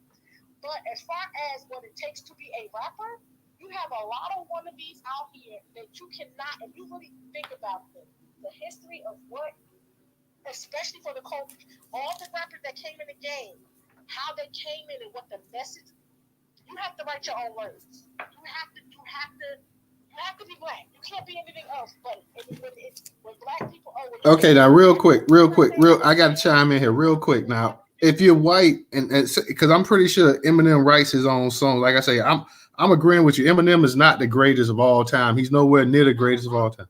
But I'm sure he writes his own music. He's not a rapper. But I'm saying, but you saying that the number one, I know you got to be black, you're saying, but he is, whether we like it or not, he is a rapper. You know, No, he's not. Yeah, he is a rapper. Baby, I love you, okay? Eminem is a karaoke artist. People, because this is the thing. This is why. Because black people own, like I said, because he's white. White people say he's the greatest of all time. We let him infiltrate. All he does is karaoke. It's some black people in the hood that can, like, he's not a rapper. I'm sorry. Listen, I agree with you. He is nowhere near the greatest of all time. I'm agreeing with you. But you're not a rapper. I can't even see me knowing what a rapper is. I can't know. I'm sure I've been listening to rap as long as you've been listening to it. He's a good dummy, but he ain't no damn rapper. You will never get me saying he's lyrically trash. It's just like Dr. Seuss. Dr. Seuss. Like, come on. Like, Dr. Seuss is a better rapper than him. Like, but we had that because a lot of times we couldn't make it. He was, Dr. Dre, he had training. Thank you. Like, he's a karaoke artist. Any black person can get anybody together and make them. It used to be called A&R back in the day. You get the artist and you go through training. I'm telling you, he's an excellent karaoke artist. Because one thing you need to be a rapper, and I'm about to put this in my next book. One thing you need to be a rapper that he doesn't have and that he'll never have is he ain't a brother. Okay? And you can only be a brother to be a rapper. And that's for everything. So again, he's a good karaoke artist. He's the best karaoke artist in the world. I'll give you that. White, black, and indifferent. That is bad. The wordplay that he makes up because he got a dictionary. Oh no, we be praising white people's mediocrity and acting like he's so good. No, anybody can do it. Like black people are talented. Look at Elvis. We can take them and teach them how that we do stuff, and it's like, oh, Elvis is the greatest. No, he's not. He trash. These white people is really trash, and they getting this credit like they are doing some groundbreaking stuff because they can rhyme over the beat, and it's no. I respect the genre of music. I have a favorite cousin who is a composer and can speak. When I say music is in my blood, it's in my trash. I say it to his face, he's trash. Like, and I love you and I respect you. I understand your opinion. I respect your opinion. And I feel like we're saying this because as a white person, the wordplay and the stuff that he was able to do, like, dude, They do it by money, though. They do it by monetary. exactly. He has more. He's white.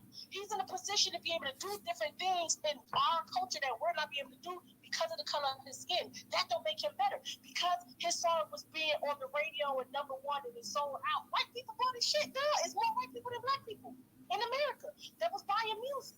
So because they bought his stuff, which made him a sold-out artist, doesn't mean he's good at what he has nothing. No, he's not. He's trash. I mean, I love him. Trash. All day trash. He's not a rapper. Okay. Never get it. And we have to really start because again, what Elvis did in all Elvis songs, they literally stole from our culture, and now Elvis is he's the greatest. Yeah, trash. Like he's just trash. You have to be black in order to be a rapper. That's just a fact. And when we tell these others, and that's why the music. So let me ask you this question real quick: was Big Pun? Was he a rapper? He was Puerto Rican. Was he a rapper? He was rapping cheeseburgers, tacos, and all this other stuff. If you call that rap, I mean, I dance to it. I shake my ass, put my titties on the glass, but I don't call that. It was karaoke. I'm telling you, karaoke. He's a bad boy.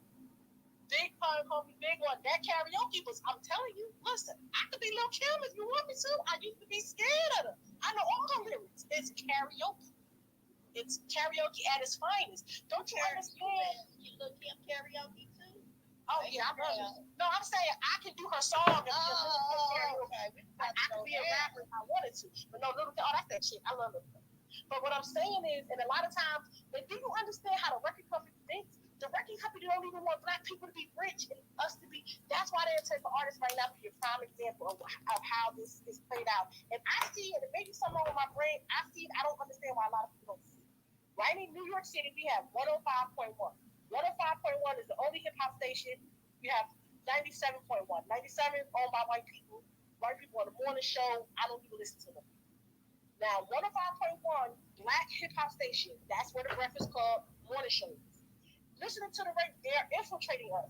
You'll hear a Justin Bieber song, and you'll hear what's the white chick? Hello, is it Hello? The Adele. Yeah, Adele. Her song on the radio. So, as a black person, I want to be. I'm for us by us. I want to listen to my music by my artist on my radio station. Why am I hearing artists that doesn't look like me? That's not even doing hip hop songs on a black radio station. And this is how they do it smooth. Then they got the iHeartRadio Music Festival and all this other stuff. It's infiltrating. They gave an award to somebody. And they went off. Justin Bieber nominated for a BET award, and we think that shit's new because he's singing. It's trash to me. And it messes up our whole entire culture. And Justin Bieber don't care nothing about black people, but as black people, we are forced to welcome him in and do all this other stuff, but they don't have to do that to us. And they do it because we don't own anything. Like what the young lady was saying before I spoke, she said that black people, this mental health, the narrative, we don't own any media.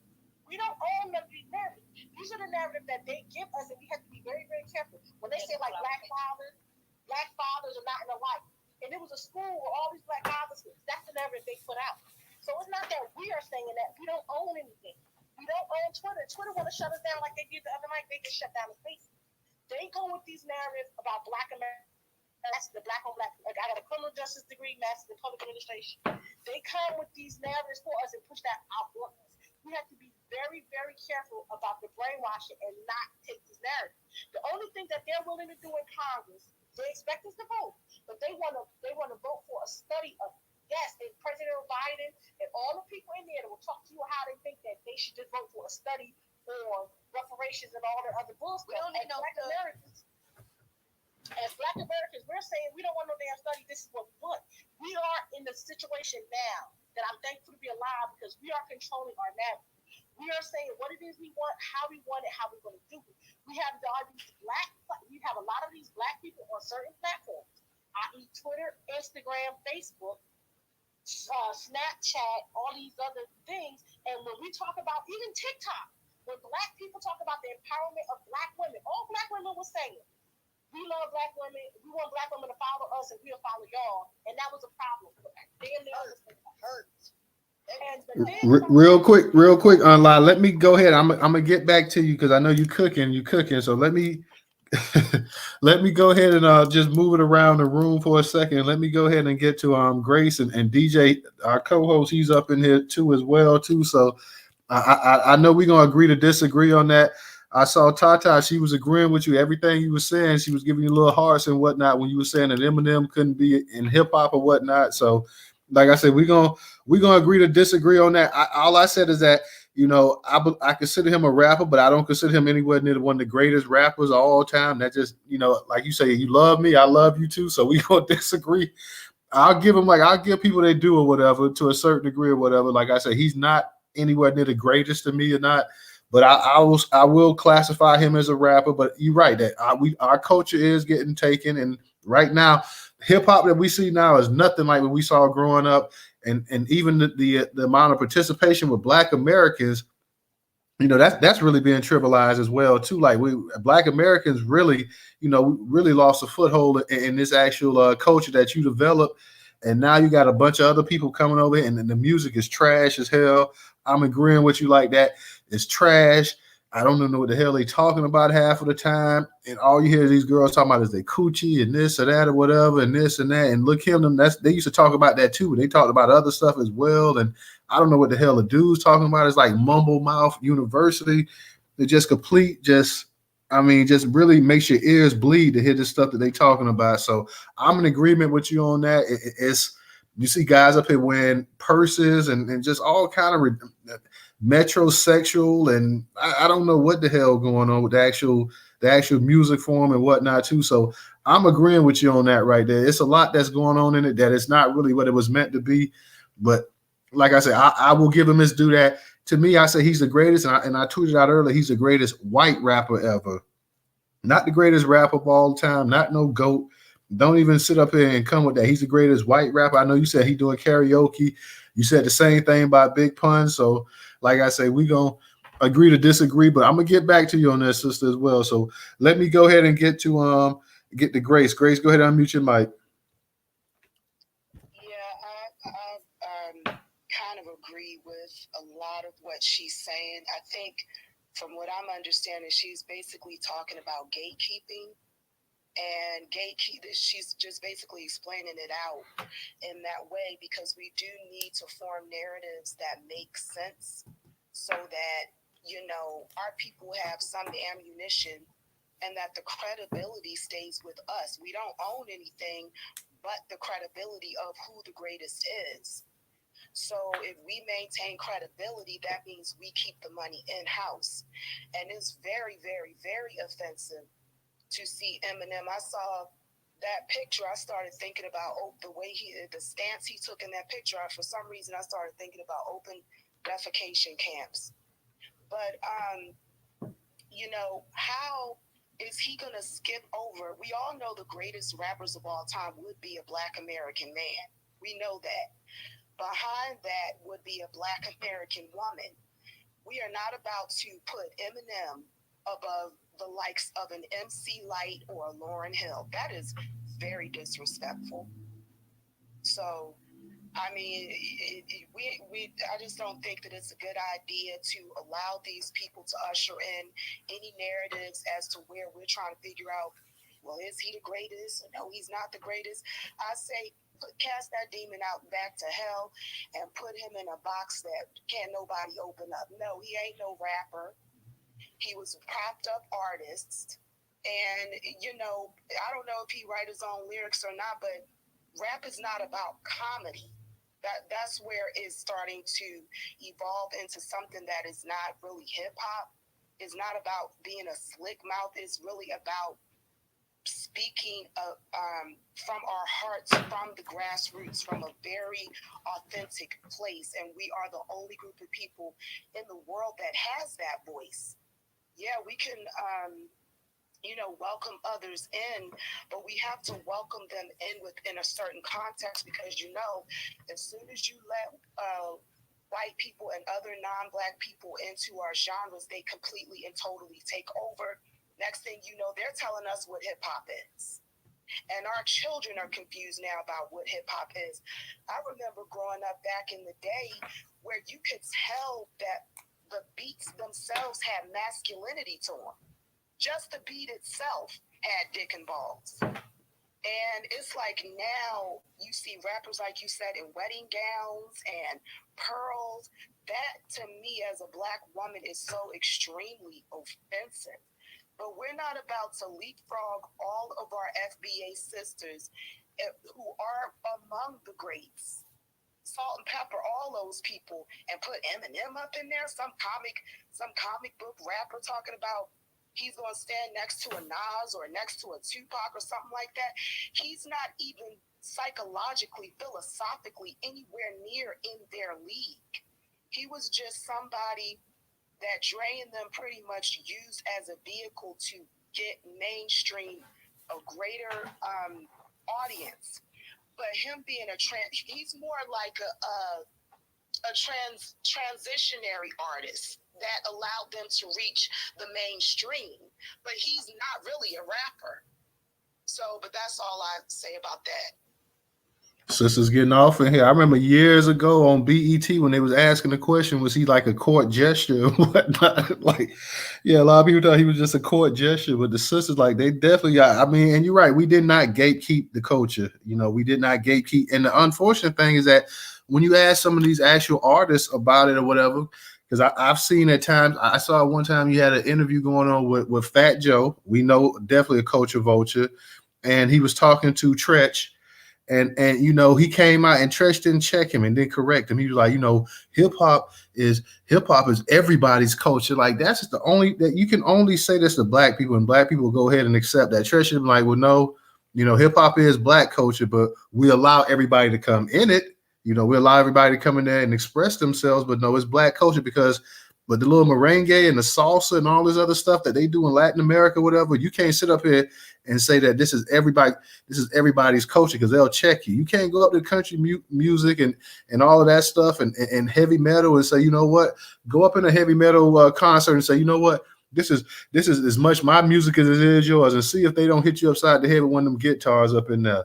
Only Black people sit up here, and now it's got to the point. Now you got everybody all over the globe, the Asians and stuff over there in Asia, and you got people in the Middle East, and you got people in Africa. You got people everywhere sitting up here telling you not only is it their culture just as much yours, but that a lot of them will tell you that they were the ones that actually the originators of it and stuff like that. So you have to be careful. We didn't do a good job of gatekeeping, and because we didn't do a good job of gatekeeping, we already never owned any radio stations, the TV networks, anything like that. So now you're totally at the mercy of these people right here. So, and like Grace said, like back in the day, you could hear a beat, you're like, oh Lord, like the first thing before you heard the lyric come out, you're like, damn, this beat here is hard. Like this is, and it didn't even have to be no gangster type. It didn't even have to be no gangster type rap behind it, whatever. Even Cool Mo D, I Go to Work or whatever, still one of the hardest beats you could hear. Like you, oh man, like you could hear this kind of stuff. Like people sitting up here, they'll try to diss an old school rapper like Cool Mo D. I'm like, man, are you sitting up here telling me that Eminem is better than Cool Mo D? Like, come on, bro. If you don't get on out of there, Eminem is better than LL Cool J. You can sit up here and talk about LL made all the love songs you wanted to, but LL, it was a reason they called him the Ripper. It's no way in hell that he's better than these people right here. So I understand what you sister saying about the cult, about gatekeeping the culture and whatnot. I'm totally in agreement with y'all on that as well too. So I just want to let y'all know that I was just trying to say from a musical standpoint, I didn't have an issue with you labeling him as a rapper, but I'm definitely in agreement with you guys that, hey, you got to keep the culture, and because you don't, now you, like she said, you got dudes up here wearing damn. I never thought I'd see the day where you have Black men, supposedly straight Black men, sitting up here wearing damn pearls. Like growing up, my mama had pearls. Like I would never, if my mama saw me wearing her pearls, she would have slapped the shit out of me. I just could not even imagine sitting up here. My dad would have, he was like, boy, what the hell are you doing? wearing pearls.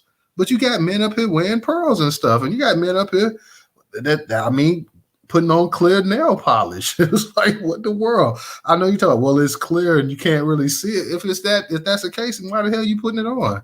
So this is the kind of stuff that they're promoting, and they want to see the Lil Nas X's of the world and all this other crazy stuff. So yeah, it's to the point you can't even say anything about this stuff anymore too, because then you're gonna be labeled. If you was to take the rap lyrics that they was talking about from the 90s and put in the day, some of the stuff that they be talking about be considered hate speech, just all out hate speech. You can't even talk about it now. You can still say the nigga word this or whatever, but all the other things that was supposed to be offensive, that you can't please. You can say nigga, that's not offensive, but let you start calling somebody that's gay a certain name or whatever, then you're gonna be blackballed. So you're not gonna be blackballed for saying nigga, but you can say that all day. But any of the other stuff, they will blackball you in a heartbeat. I see we got a no taxation. DJ, I'm gonna get to you as well too. And let me get the no taxation. No taxation. How you doing today? I'm doing great. How are you doing today on this wonderful holiday weekend? Oh, I'm doing good. That's good. Hello to everybody in the room. Hey, lady. Hey, here's the thing. Let's talk about the root, right? Because that's what you all are getting to. The root is, as Auntie said, we don't own anything. Imagine this. I just want you to vision something for a minute. Imagine this. We get reparations. Newstoter has a magazine similar to Time magazine. Now, what's that look like for us? See, we can put our own people up there because he's trusted. See what I'm saying? That's why we fight for reparations for these types of instances, just like this. Here's what we got to understand about being us. We are the most copied, the most feared, the most hated, the most loved people in the world, in the whole world. And while it looks different over here, I lived abroad for 12 years. Everybody in Europe, and I can tell you this for a fact, everybody in Europe and in Asia knows that Black people started everything. Okay, and they say and they tell me, even when the Beatles came over here, they said that Elvis Presley had to admit that he stole that song from I forget the lady's name, but y'all know who I'm talking about, the older black lady. See, and he paid her off with a Cadillac. See, now how did we get here? Okay, we're the most copied people in the world. How did we get here? It's not about gatekeeping. You can't stop people from copying. That's the problem. The problem is we can't stop it because we don't own anything. Just like I said, this is why we fight for reparations, so that we can have our narrative out there and not somebody else putting our narrative out there. It's so odd that you all it's coincidental that you all are talking about this because last night I was listening. Y'all know Jaguar Wright got arrested last night. What? She probably should have. Wait, she got arrested? I love her though. Child, I sent it to you, Newstoter. Go check on the back end. Jaguar got arrested. She's been loose for a long time. She was on the ground with the police, surrounded by the police, dirty foots, and you know what that is. Newstoter. Dirty foot showing, and Yeah, I'm from Florida. I definitely know what that is. so you'll see it. She apparently her and some guy that went over there to where her husband barbershop and something ensued, and somebody else got police. But anyway, y'all go look at it for yourself. So I went over there to I don't know if y'all follow him on YouTube, but Choke No Joke. He's been in the game for a long time, and he was one of the very few that didn't sell out. Okay, and that's why he ain't got no money today. Okay, and he tells a story, and he talked about for entertainment purposes. Okay, and what it looks like in the music industry for rap and how it came to be. And he talked about Andre, Dr. Dre. He talked about Diddy. He talked about Jay-Z. Those three. And 3 separate buildings. He called them buildings. And he takes you down the road, and that road is true because too many have said, what's going on in the music industry and what they're trying to do about it. Everybody knows it now. They were, when they signed, they were told that they had to bring somebody in. It's like a pyramid scheme. And that interested me because I didn't know it was a pyramid scheme. And you have to listen to the whole thing. He goes slow. He talks real slow, so you might have to speed it up a little bit. But Dre had to bring Eminem in because he was told to bring him in because he took their white folks' money. That's what happens when you take white folks' money. Whenever you take white folks' money, you have to be beholden to white folks. That's just what that is. That's why I tell people all the time, don't fool with the system. Extract as much as you can. But don't fool with it too much because you'll have to deal with it too much and you don't want to do that. Now let me tell you about one person. I don't have anything from Eminem. Not one single thing. And that's by choice. Not because I don't like him, but because I didn't want any white rappers coming along. I don't care who brought him in. He brought Eminem in, Dre brought Eminem in. Who bought that rainbow here for you? Talk about that Tekashi 69. Yeah. I have no idea. I don't either. So what does that tell us? It tells us the master plan brought him in. That's what brought him in. The officials, the alphabet boys. That's why he's standing out there free and singing with Nicki Minaj, and everybody that was around him that was black is in the prison house. And that's why we have to gatekeep. And here's the thing, it's hard to do. It's hard to do because we are the most copied people in the world. Look at K-pop. That stuff coming out. You gonna tell me that's not something that they found out from the Temptations, them steps they doing and all that kind of stuff? We did that. They're copying us. And so we have to expect that. And even when we start owning, they will still copy because you have to understand who black people are in this world. We're the smartest ones. It took the Jews 5,000 years to get to where they are today. It took us 300. How about that? From the Holocaust to from the first enslavement for the Jews, the Holocaust to where they are today, 5,000. From our enslavement to where we are today and fighting for reparations, 300 years. See the difference? So we have to accept the fact that we're going to be copied for the rest of our lives. They can't think on their own. They need us to think. That's how this economy runs. And that's how the buildings got built. Y'all will see it when you come to DC.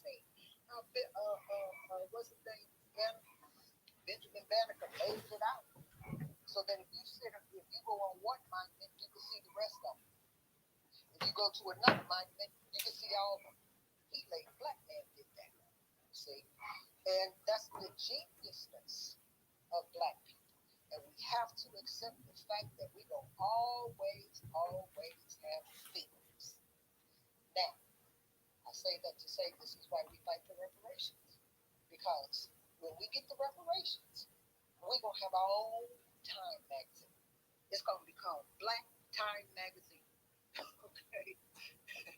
And we're going to put our own people on it. And that's the way we have to start thinking. Don't let these white folks take you off your game. That ain't nothing but a con. They put that shit on there. They put that stuff on their Time magazine to do that because Distraction. they want black folks. See, whenever they put a full court press on us like they do it now, it's because we're close. The enemy never attacks you for what you do. The enemy attacks you for what you're getting ready to get. And we are under a great deal of attack. I say let's press on. Let's continue to be soldiers in the army. And let's just get it. Let's blow up the spot in 2023. This is our year. Let's claim it. Thank you. Thank you, sister. And for you guys that's coming into the space, we're talking about the Keenan Anderson death at the hands of the LAPD. Of course, that brother was tased to death. He was screaming out that he don't let them George Floyd him. Found out he died a few hours later after the his involvement with the with the LAPD. Apparently, we believe that he's related, I believe, to Patrice Cullors of the Black Lives Matter as well too. I know she came out with a statement, so we're talking about that. We're also talking about this incident that happened a couple of days up there in the state of Washington, not Washington D.C., but the actual state on the West Coast, Northwest, where you had this African immigrant allegedly, and I want to say the word allegedly, went on the shooting spree. The actual African immigrant, he shot 3 black people, threw an older black man down on the ground. He told the cops that he doesn't like black Americans. He doesn't like black people because they go around committing violence and stuff all the time against each other. They go around shooting each other. So, and of course, for you guys that came in, of course, we're talking about this Eminem thing. Apparently, this is what the 20th year anniversary of 8 Mile. So, you got a lot of these publications sitting up here trying to paint Eminem as the GOAT, the greatest of all time. So we're just talking about those issues today. So it's Keenan Anderson, the brother that lost his life thanks to the LAPD. You got a bunch of trolls that was on Twitter and stuff trying to say that he was high and this and that or whatever. Whenever a black person died, when dealing with the cops, somebody's always high or the cops are always afraid. And like I said, we're talking also about this African immigrant. He comes over here because of all of the rights. And this is the Dr. King holiday. Dr. King was one of the main ones pushing, to go ahead and let black people, from around the world come over here and immigrate to this country as well, too. He fought for that. And on his week, basically, you had this allegedly this African immigrant sitting up here talking about how violent black people are. And allegedly he shoots 3 black people, but it's not alleged because he did tell the detectives he doesn't like black people. So another thing we was talking about in this space is that can he also be charged if he is convicted, if he is found to be the actual shooter? Can he be charged with a hate crime as well too? Is there any precedence of a black person? And we know he's not a black American, but is there any precedence for a black on black hate crime or whatever? Because he's not a black American, but we do know that with the Jewish community that if a white person, an Anglo-Saxon, Caucasian, or whatever, goes out and commits a crime against a Jewish person, they go to a synagogue and they do something like that, or they go to and they do something to a Jewish person, well, they will get charged with a hate crime. So is there any precedence that a black person from another country, can they be charged with potentially a hate crime against against a black American? Because he let it be known that he has no love for black Americans as well too. And of course, like I say, we're talking about Eminem and his place. And you have a lot of folks on here believe on Twitter and stuff, and a lot of the white folks that have these magazines and media outlets, and they've been trying to do it for the past 10, 15 years. They sit up there and they'll put him as a top 5. They'll put him as number 1. They'll talk about he was better than Tupac and this and that, or he's as good as Jay-Z or Nas or Scarface or so and on. So those are the 3 topics that we're talking about. We want to invite everybody that comes in. We just want to say what's up to you. I see we got my man Professor up here, coming up here. We got Black Native and a lot of our people that's up in here. Ray, I know you said you was working on something. Ray, I see you out there. So just a shout out. I see Rella out there. I see my boy Fly McFly out there. So much you guys coming here, Val and Goddess, Miss D, a lot of you coming up in here, baby sister Carlos. Just a shout out to you guys on the Sunday. We wanted to go ahead and get this space in. Tomorrow we're going to be doing an MLK space, celebrating his life.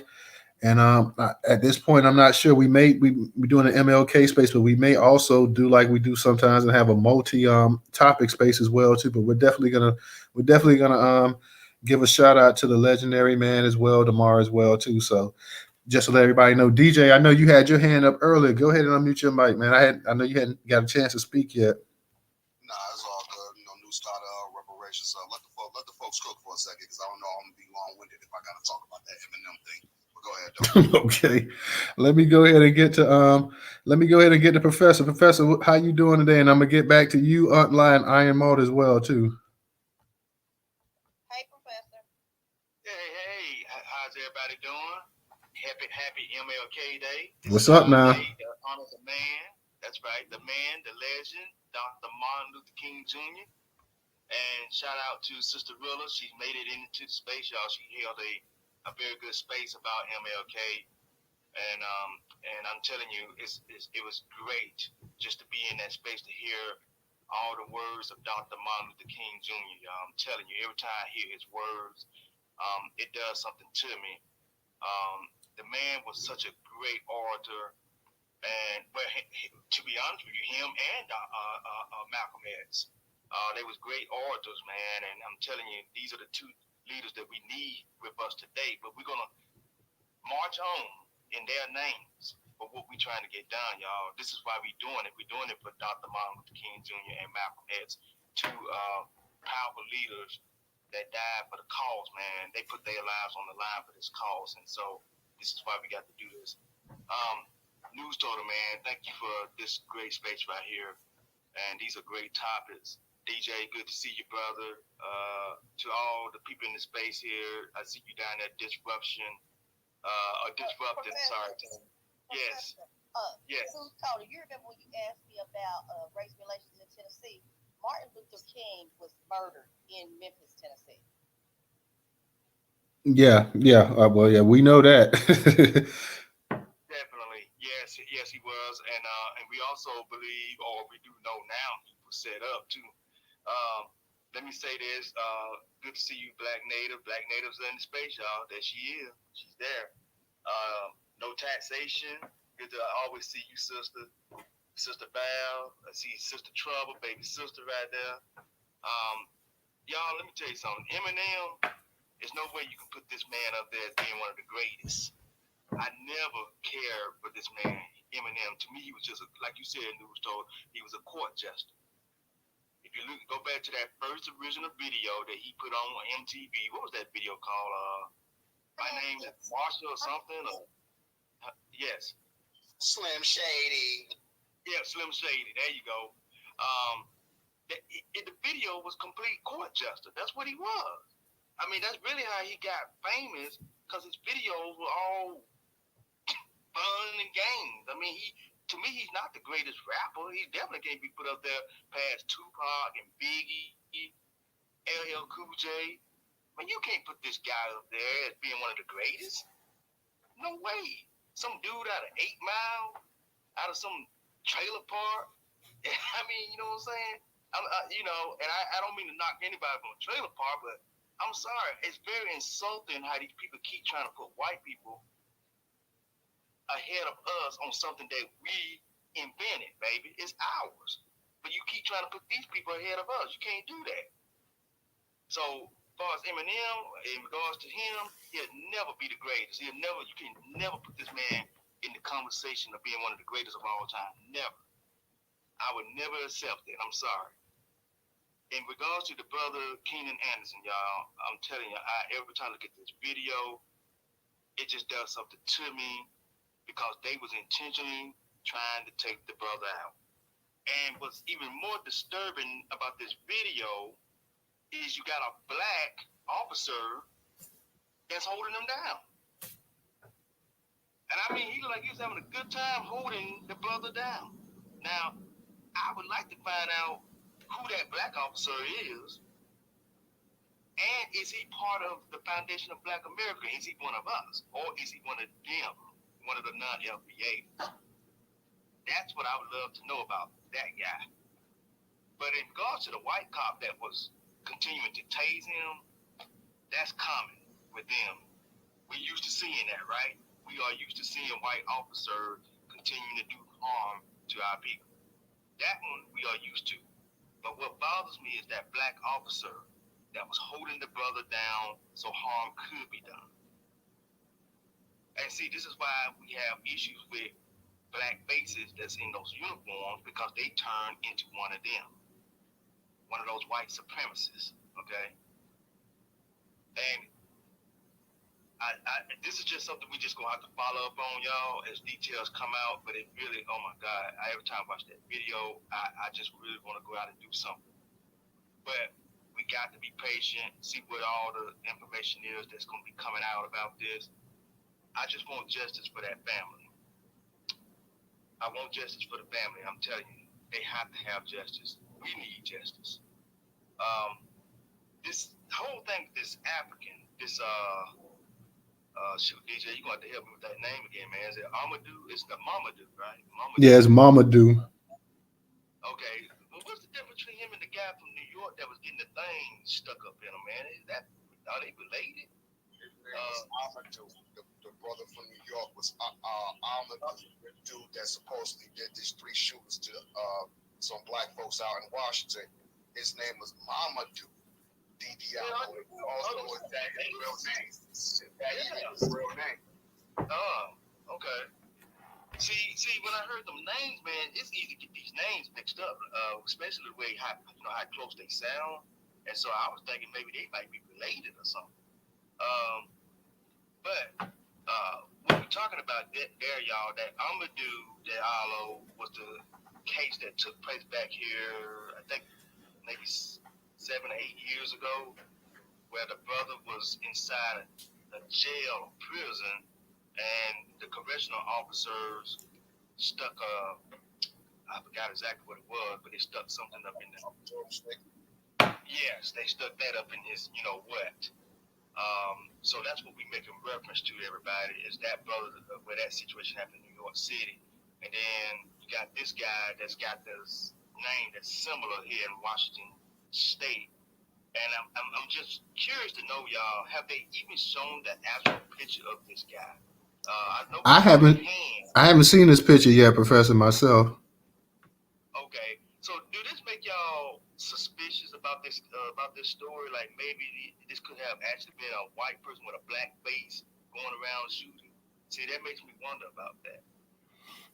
We do know that white supremacists, y'all, they do this type of stuff. They would put on black face and go do some shootings, and they'll say that it's somebody black that did it. This is the type of stuff that they do. And law enforcement is usually the ones that are involved in this type of stuff. It's real, documented. It has actually been seen. People have witnessed it. We saw it during the Black Lives Matter protests up in, I think it was Minnesota, where they said that there was law enforcement out there in blackface that was throwing those Molotov cocktails in the buildings, setting them on fire. But they was trying to make it look like black Americans were doing it. So I want all of you in this space to take a real hard look at this story. And let's make sure that we understand what's really going on here, because white supremacy is very deceptive. You gotta really watch these folks. Very deceptive, everybody. That's what white America is. They deceptive. They're very good at this. So let's keep an eye on this story. And I land my plane there.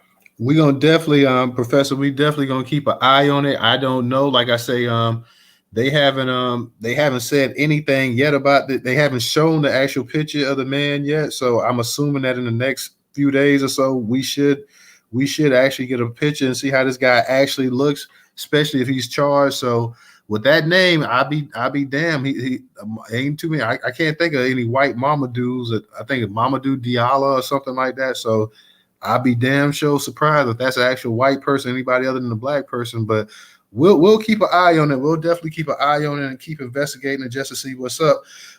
Tata, I know you be in the spaces all the time, so I'm gonna make sure that I go ahead and follow you. Go ahead and follow me back, because I know you come up in the spaces and you support the platform. So definitely, sister, go ahead and follow me. Give me that follow, and I'll follow you back. Also, I want to say the sisters, they've really been going in on this hip hop thing as well too. So it's been really nice to hear their point of view on this and whatnot.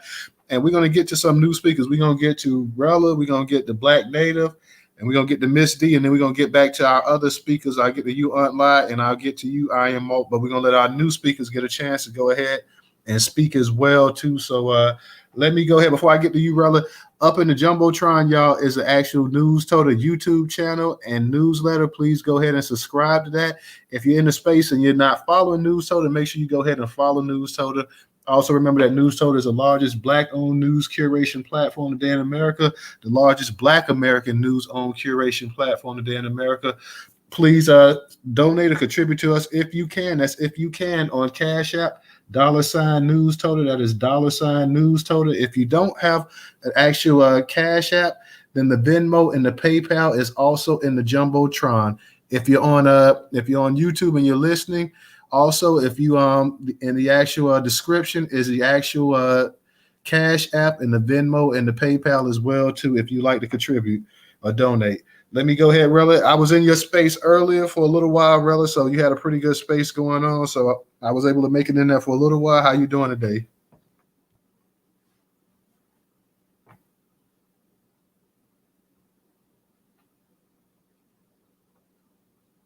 You there, Rella?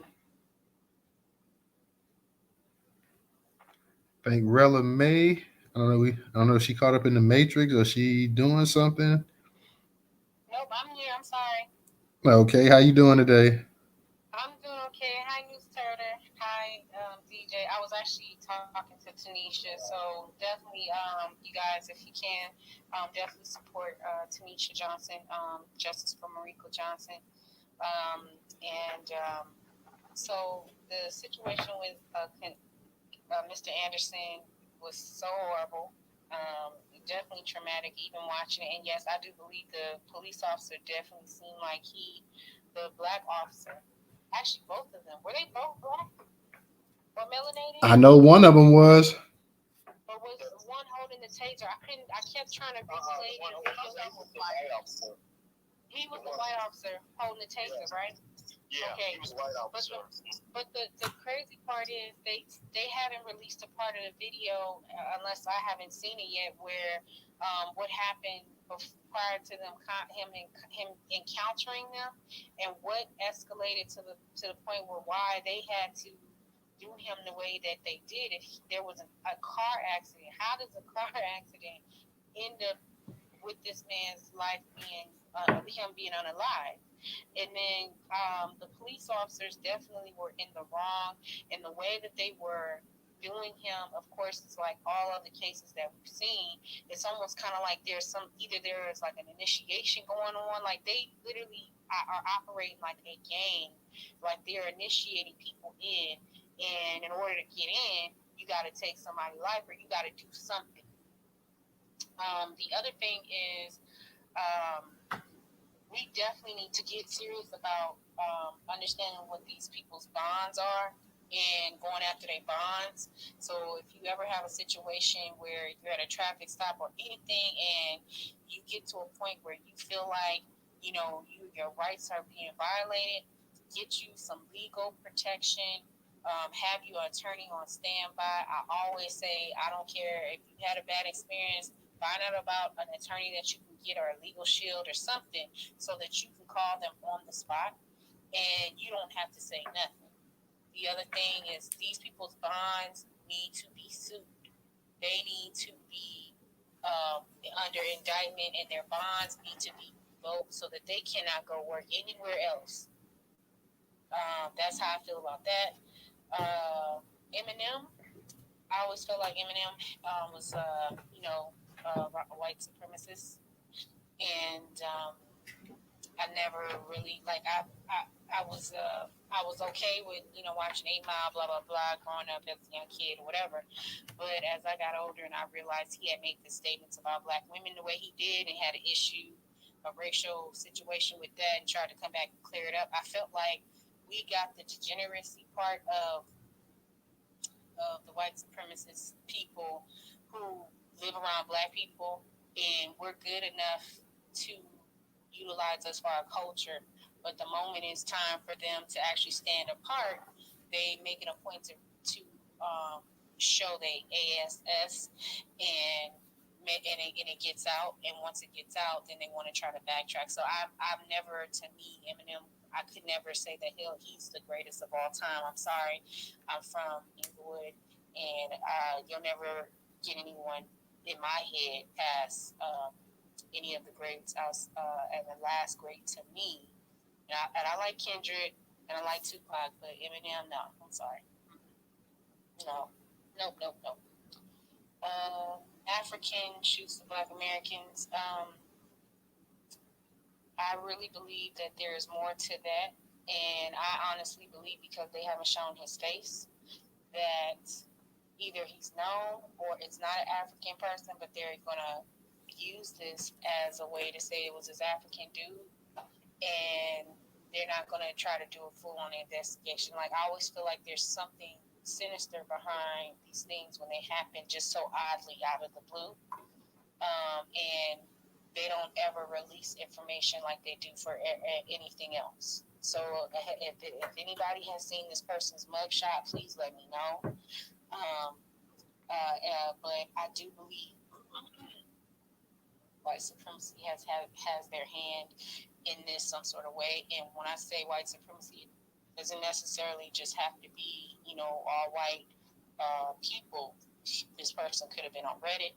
They could be on Twitter and in these groups and having discussions about how they hate Black Americans. And the next thing you know, here we go. Right. But then how is the investigation being handled? So I really am going to look more into that whole situation in that case and see what I can find. But we got to be diligent, get our 2A up, and definitely move in pairs if we can, and let somebody know, like, you over here, somebody you trust. So if something ever happened, people know. Because I feel like we getting targeted on all sides, and we really have to. We're gonna have to start trying to push back some kind of way. And yep, I think that's all I got. Okay, bye. All right, thank you, Rella. Good to hear from you. Been a little. You too. Good to hear from you. I know Black Native was here, but she must have disconnected. So hopefully we'll get a chance because it's been a real minute since I heard from Black Native. So hopefully she gets a chance, she'll come back up in the space as well too. Let me give a shout out to Aunt Lai, and let me give a shout out to Sandra for their contributions on Cash App as well too. Greatly appreciated. Thank you, sisters. Go ahead and get to is Miss D was up and now Miss D gone too. So man, we had Miss D up and Miss D gone too. So hopefully Miss D, when she gets a chance, she'll come back as well too. So I guess we'll go ahead and then since our other speakers, our new ones are gone, we'll go ahead and we'll get back to Iron Malt and Aunt Lai. So go ahead, Iron Malt, go ahead and unmute your mic. Yes, thank you. And hi to everyone. Basically we need, along with reparations, anti-Black hate crime bill. Some of these other folks, don't want to be associated with us. They not included into it. They flag wave their own country. They not Black. Guess what? Okay, you do something to a Black person, because you're not classifying yourself, or to me, you're not officially Black. You're not from here. You're not part of that hate crime bill. Just that plain and simple. And as far as the Eminem thing, I'd say he ain't the greatest of all time. Now they got this Jack Harlow in this thing now. Along with Jack Harlow, they throwing in this this Zaddyism stuff now. Saying you see more foreigners when Jack Harlow show up, see more foreigner women going crazy over. It remind me back in the days that Informer guy, doing all that, rap Jamaican music stuff. They time out, he's invited to the picnic, not our picnic, maybe over there, where he's from. MC Snow. That's it. It don't make any sense. Thank you. I'm glad you mentioned that because my son the other day, and he been talking about that for the past month or so. Like, we looking at YouTube videos, and he talking about, who the hell is Yeet? Is it a white boy rapper named Yeet or something? Yeet. Kept talking about put on a Yeet video, put on a Yeet. I told him, man, you don't get out of here with this crap by putting on some damn Yeet. And he kept talking about Yeet. Let's listen to Yeet.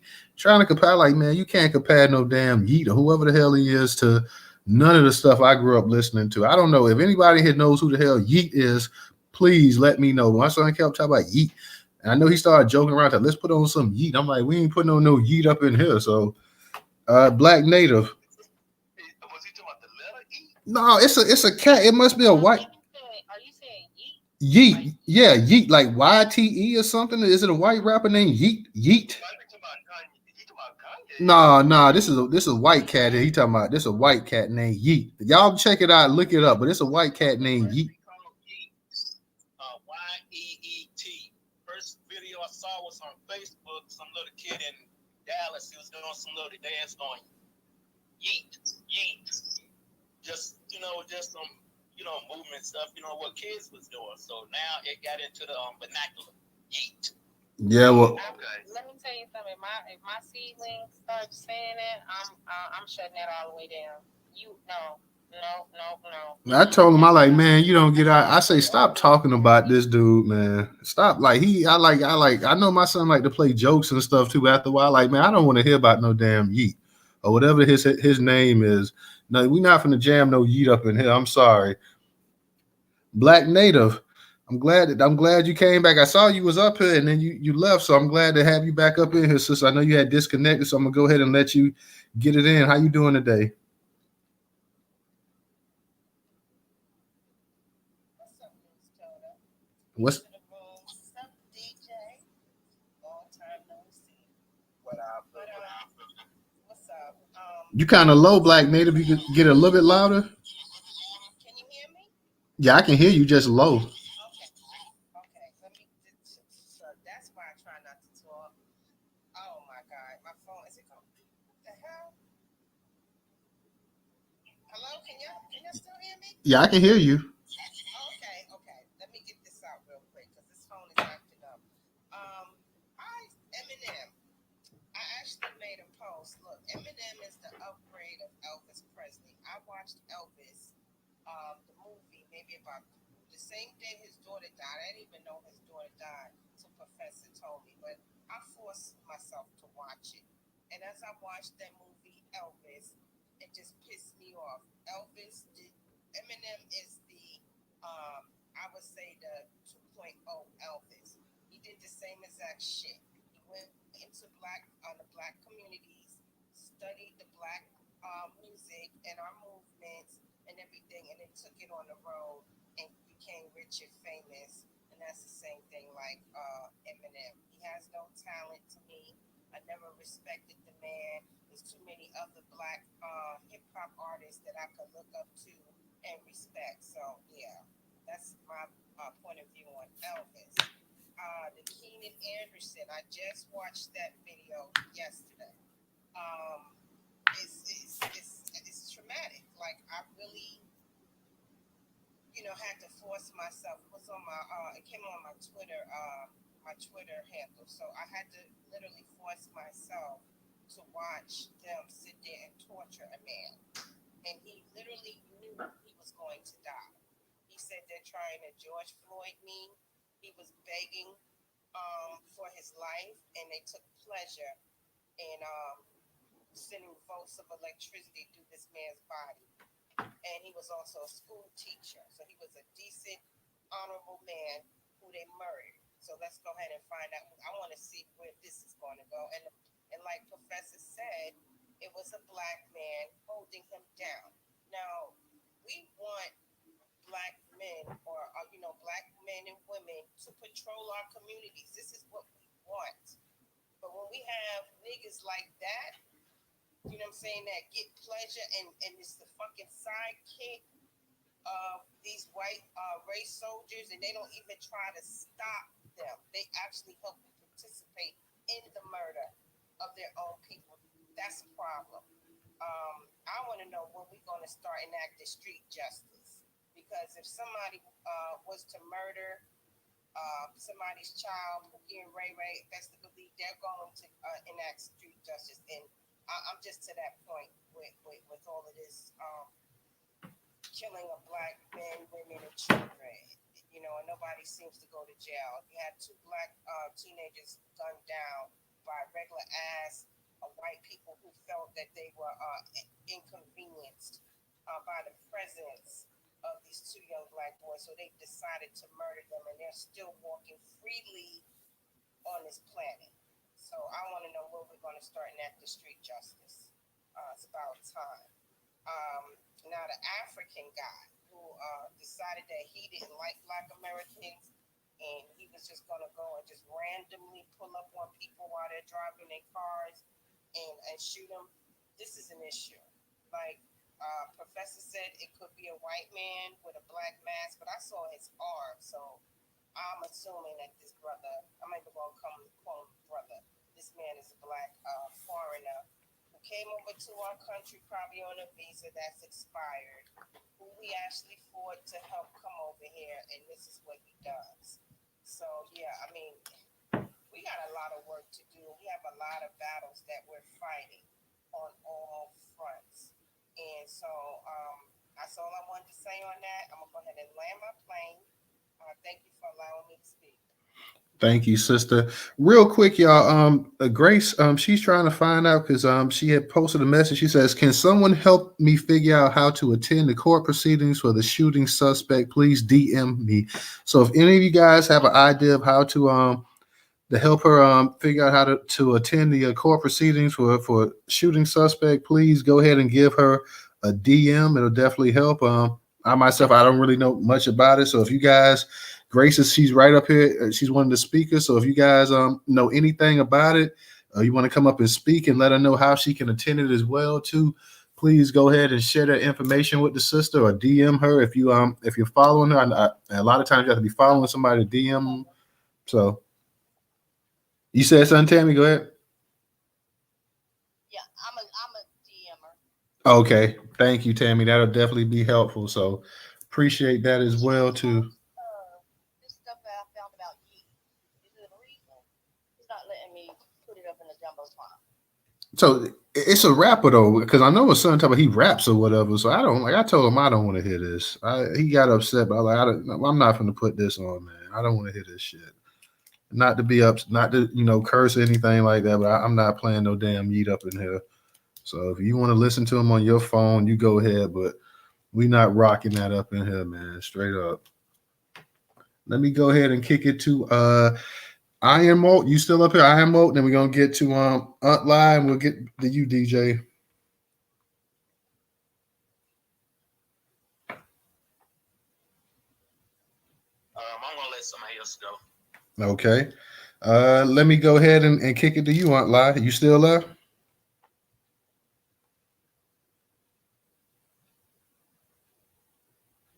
You there, Aunt Lie? Okay. Yeah, I'm here. I'm here. But I'm curious to what DJ has to say in regards to it. Oh, okay. I want to talk about. And in regards to court hearings, all court hearings are public information. And even if it's Zoom, you can get access to Zoom link on the court website. So just Google the state. The state has a website, and all their court proceedings are public information. I can't even find. I went to the state website. I can't even plug in the case number, and not. It's King County. Look in the jumbotron. You It's talk not about. information. You know. Hold on. Calm down, y'all. Look in the jumbotron, y'all. You know what I mean? I posted the dude's information up there. Hold on, where's it at? The fourth bubble from the left. Fourth from the left. The police report is in there. And it ain't much. And also the other thing too, which makes this shooting from this tether to these other black folks, is he identifies as black but running around saying that you hate black people because they kill each other too much. So this is a problem why we need to disaggregate the data as far as you're a Congolese, I'm Black Negro American, you're a Dominican, I'm Black Negro American, you know what I mean? You are Haitian, you are Egyptian, you are South African, I'm a freeman, you know what I mean? So when they do stuff like this, they know that they won't get caught up too heavy. You know what I'm saying? If they label themselves as us, or if they are in trouble, they'll quick to say, "Oh, I'm not black. I'm not black. I'm not black." You know what I mean? I'm not black. I'm Senegal. I'm Ghana. You know what I mean? So with that being said, yeah, we need to disaggregate everything from everybody and separate ourselves. Real talk. I know it's MLK Day. Happy birthday to him as well. Not just the day, day off or buying shit. Don't go buy shit tomorrow either, y'all. When the stores open up. So happy birthday to Martin Luther King, and don't go buy shit. Yeah. DJ, real quick. But you know what? We can identify ourselves, but the government, like CDC and HHS, who do the statistics, the Department of Justice, they can put anything in there to fit their narrative too. Right, but this guy's name is Mamadou Diallo. I don't know anybody. Yeah, that ain't no black American name there. Straight up. So I got my fingers up, quote, you black, but you're not Negro black. You're not a freeman black. You're not an American black. And they know the difference and they know that too. But they come over here and cosplay us to get our little Martin Luther King scholarship fund benefits meant for one of us and our children, but they use it and take advantage of it or whatever the case be. So this is the type of stuff we need to start putting a stop to. Like you said, no more gatekeeping, man. But go ahead. Hey, right quick, y'all, that report, because DJ, I remember you put that report out there last night. Y'all, that's a clear indication that this thing is a joke. Look at that report. It's hardly anything in the report, which tells me that this is something that white supremacy is behind. All you got to do is look at the report. There's barely anything in there. Yeah, because I found it, and Professor, until you said it, I didn't really think about it. Till you and Narella said it. You know, normally when a black person shoots somebody, they can't wait to put their face on them on TV and put it in the paper and everything else. And the fact that this dude, he shot 3 people, you know, in 3 different areas. He knocks this old black man to the ground and whatnot. He's telling these cops that you know, how black people are and he don't like black people and this and that. I just found it, like, when you said that, I really didn't think about it. And it's just like, yeah, like, that's normally not the case. Like, I mean, you have to really stop these white folks from putting a juvenile picture, a juvenile picture on the media and stuff like that. And here's this person here that done shot 3 people, you know, and Fox is talking about it as well too. Fox News of all that, and one of Fox outlets, you know, one of their affiliates is talking about it. Yet his picture isn't showing. Like I said, we just need to kind of just keep our eyes to this or whatever and see exactly what's going on. You know, even if you did have this African did it, who knows who put him up to doing it as well too. So you really, they may have a fall guy. He could possibly be the fall guy as well too. He may have just did it on his own, or he could be part of something large and stuff going out there as well too. So it's just normally when a black person do anything, they post it. They try to put their picture everywhere, just blast it everywhere. So the fact that this guy shot 3 people, because this would be considered almost like I guess it's not a mass shooting because it didn't happen all at once, but the fact that he went different places shooting people and shooting and stuff like that and whatnot, yeah, we got to kind of just keep our eyes on this a little bit more. They say a shooting spree. Yeah, he did a shooting spree, but a mass shooting, you know, a mass shooting happens all at one time. You shoot 3 or 4 people or something like that. That would be a mass shooting, but he went on a shooting spree. So yeah, the fact that he went on a shooting spree still, and his picture is not like just blasted all over social media, blasted all over the internet and everything like that, not on TV and stuff like that. Yeah, that's something that draws red flags right there. Newstoter, did you hear about it's a serial killer? I saw somebody post it, and they found 2 bodies of 2 black teenage girls, gunshot to the head in 2 different states. I don't know. I was trying. Somebody posted it yesterday, and I should have retweeted it, but they're saying I think it's in Memphis, Tennessee. A serial killer. I didn't catch that one out there, Black Native. I'm gonna have to go ahead and update this site and whatnot. But definitely if you had a link to that, go ahead and DM me that as well too if you have it. Hey, Black Native, I think it was Columbus, Ohio. No, that's where one of the girls. But somebody tweeted it yesterday, and I should have retweeted it.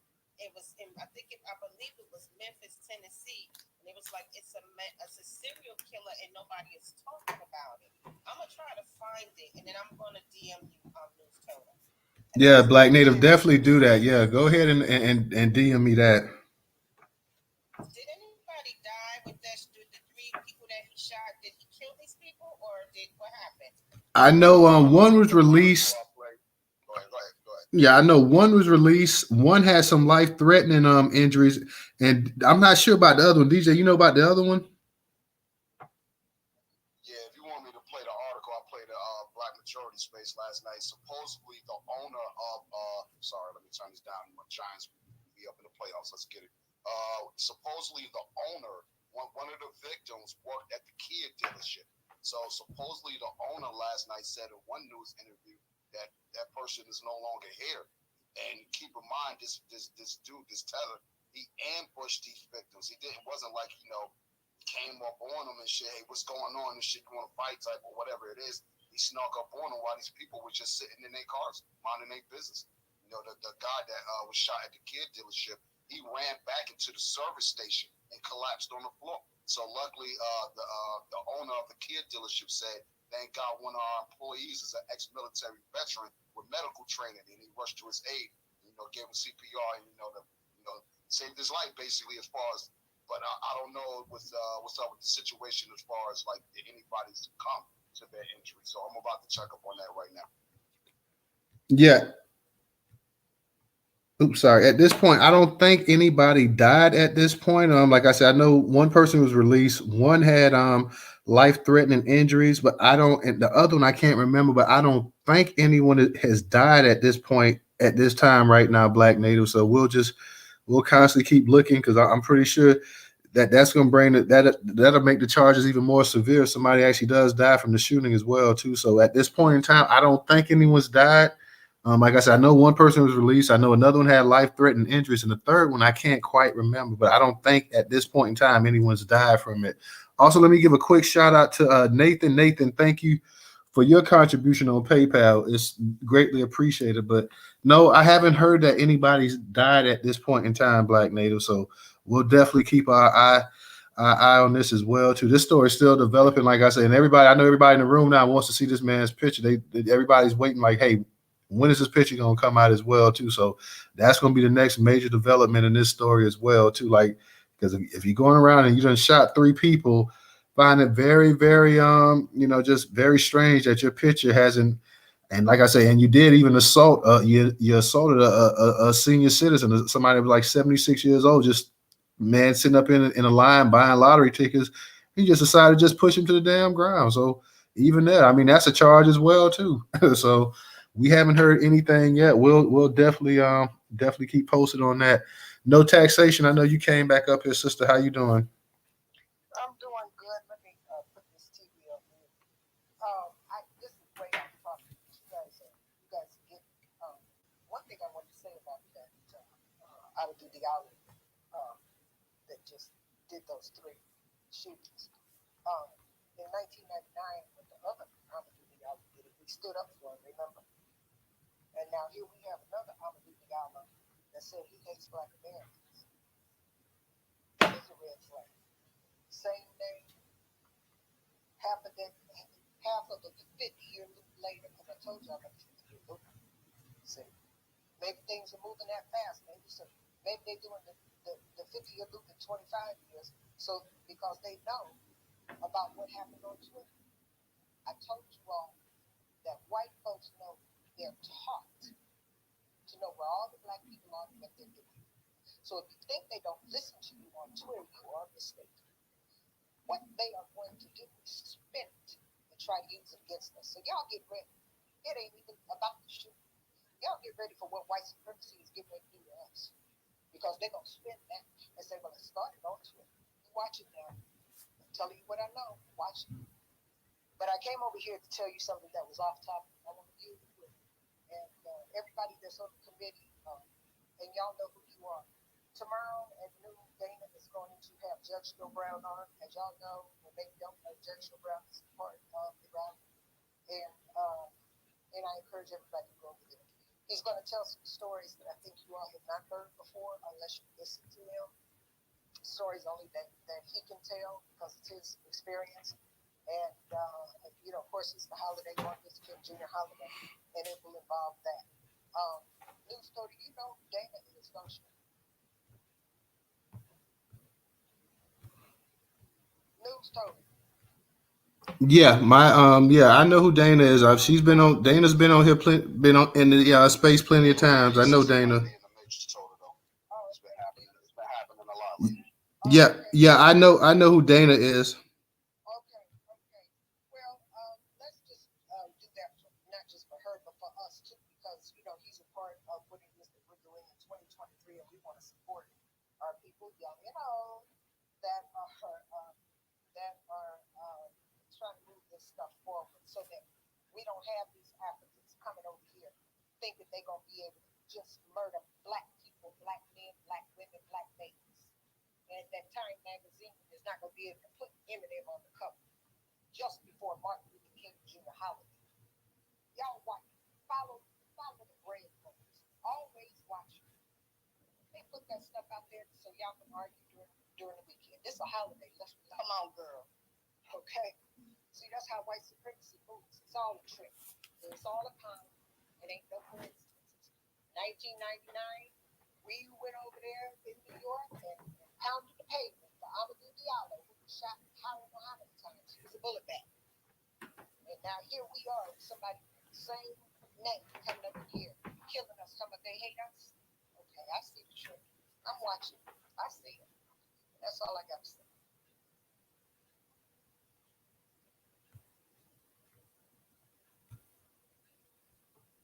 Absolutely. Thank you, sister. Thank you as always. Let's go ahead and get. It was actually 41 rounds. They fired 41 rounds into his body. Jesus. Let me go ahead and go ahead and unmute your mic. I did want to speak on really quick how everybody else in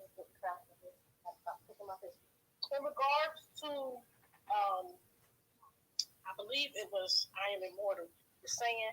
I was thinking 100% the same thing. He literally took words from my mouth from last time in regards to asking for a pro-black bill so that our needs can be met. Because in regards to everything that's happening, it's a lot of stuff going on, and again, organizing is very, very important. But we need to get that pro-black bill, and we need to start really stating. And I believe somebody said, like, when we're talking in regards to the hip hop, the reason why it's so important to me is because if you think about everything that was colonized by the colonizers, that's the one last thing that we still have that we're trying to maintain a grasp on, and it's easy to do because we do have the power to say what is hip hop and what is not. We can easily take back and change the narrative just with the wording of things, and it's very, very important. And right now, with them constantly throwing it in our face, we don't own any black magazines. The black magazines that we had, Ebony and Jet, was so, I believe they do publish online. Essence is not black owned. So a lot of those things, they put those narratives in our face because that's the message that they want us to have. And I'm really excited that we do have a platform with Newstoter, and we do these spaces, and we talk about the black agenda and the black ideas and what we want. And what was really surprising to me, it's not really surprising, it's a lot of foundational black Americans who are expressing themselves and stating the mainstream and the media and what they put in the media. For example, it was just black fathers are not in their lives, and then you see the black donuts with dad, and you see a whole bunch of black, because that's the narrative they want to put out. We don't own any radio stations. We don't own any television stations. We don't own any of the magazines. So because that's the narrative that they put out there, we have to be very, very intentional of stating what things are.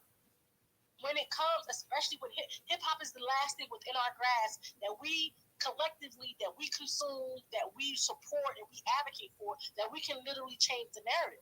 And we also have to think about the money. Somebody was saying how black artists don't speak up when they have somebody say something off the wall, like when Fat Joe was saying his dumb ish, he didn't have anybody speaking up. It was because the powers that be own it. They own it. And I literally believe that they sit there like, you can say the N-word, but you can't say cracker, or somebody say, I think 21 Savage said Jewish money, he had to take that out there because they own it, they gatekeep. So when they do these interviews, they know, okay, you can't say this, you can't offend these people, you can't do these things. And we have to really start changing the narrative because we own it. Like, hip hop is ours. Yes, it's for us, it's by us, and we just have to really start changing the narrative. In regards to what happened to Mr. Anderson, I believe that's definitely in regards to having a pro-black bill, because with the police and the state, you would think, being as a person who worked in law enforcement, you would think that they would send out memos, and they would send out, okay, if you're in law enforcement, I don't care what happens, do not shoot a black person, because the riots that happened, you think everybody would get on the thing and say, okay, we're not going to do this no more. Because they tore some shit up. They burnt down the police, the whole police. No, they're still doing it. They're still doing it because black people in law enforcement, it's their responsibility to support white supremacy, but this country as a whole supports white supremacy. So it's it's to the point where how do you go against the enemy? And again, it's the fact that they are so crafty. And again, I tried to do it my way. I don't know. I filed a lawsuit against an entire branch of government in federal and state court. That hasn't been done before. Right now, I have 2 lawsuits against a branch of government in federal and state court at the same time. Discrimination. Like, it's a way to do it. They're going to do everything in their power to shut it up. So it's like, yeah, we do have these avenues to do certain things, but how do we do it? Because for the life of me, now I know a lot about a lot, or a little bit about a lot. I cannot figure out what can be done besides tearing some stuff up to get their attention, to get them to get this narrative from. Who do we call? It's like calling the FBI to help us when we know the FBI killed Fred Hampton. It's like they don't care about us either. We don't have anybody. The only thing that we can go to, the only resource we have is literally each other. And like the only people who are gonna help me and save me in my situation is the people. My people. You know, Kyrie Irving donated $50,000 to my nephew GoFundMe to help us with our fight. It was somebody who looked like me, who's a native like me, who was from my state. Shout out Jersey. So it was like, it's the people really are gonna have to help push this narrative of like getting together and pushing for this pro-black bill. That is what we need. We need in regards to CPS, in regards to reparations, in regards to law enforcement, just in regards to our treatment. So I land my plane with that. All right. All right, sister. Thank you. DJ, I know you've been waiting for a minute. Go ahead and unmute your mic. Before we go ahead real quick, DJ, let me real quick on YouTube, one of our people Love My Folks was saying that they're hiding his photo because he's an immigrant. Love My Folks also said this is what happened when Black Americans blur the line and refer to these foreigners as Black or Black immigrants. They are not Black anything. They're people from wherever they're from. So pretty harsh words there. Go ahead, DJ. Hey, shout out to sister. I love my people. You know what I mean? I love my folks. You already know. So at the end of the day, the Keenan Anderson thing, I'm not going to speak on that because I just want a little bit more information to come out as far as things that I'm looking at. But rest in peace to that brother and bless his family. You know what I mean? The Eminem situation. Well, hold up a minute. I'll talk about the African shoot since we hot on that one, or whatever the case be. You know, if it, you know, we don't know why they're not showing this person's face. You know, because they're saying that he may not be the suspect. You feel what I'm saying? Even though witnesses identified the particular vehicle he was driving in, you know, which is a gold Dodge. I think it's a gold Dodge Journey. Other thing is, as you see, you know, you look in the Jumbotron, you see the police report right there that was written up on this person. Ain't no information whatsoever. You know, his driver's license is blacked out. Obviously, he don't got a social security number for those that know how to read reports. His residence is right here, 17840 32nd Avenue South, apartment B3 in SeaTac. Now, keep in mind, these shootings happen in multiple towns. This is why you have multiple authorities from different towns. You got the SeaTac, SEATAC police, and you got the Renton police. And I believe Renton was the shooting where the Kia dealership was at. This person was born in 1990. And like I said, his name is Mamadou. Not Amadou, but Mamadou. Mamadou. A Diallo. I don't know if there's any relation to the brother Amadou Diallo. The case number is up there. That don't mean anything.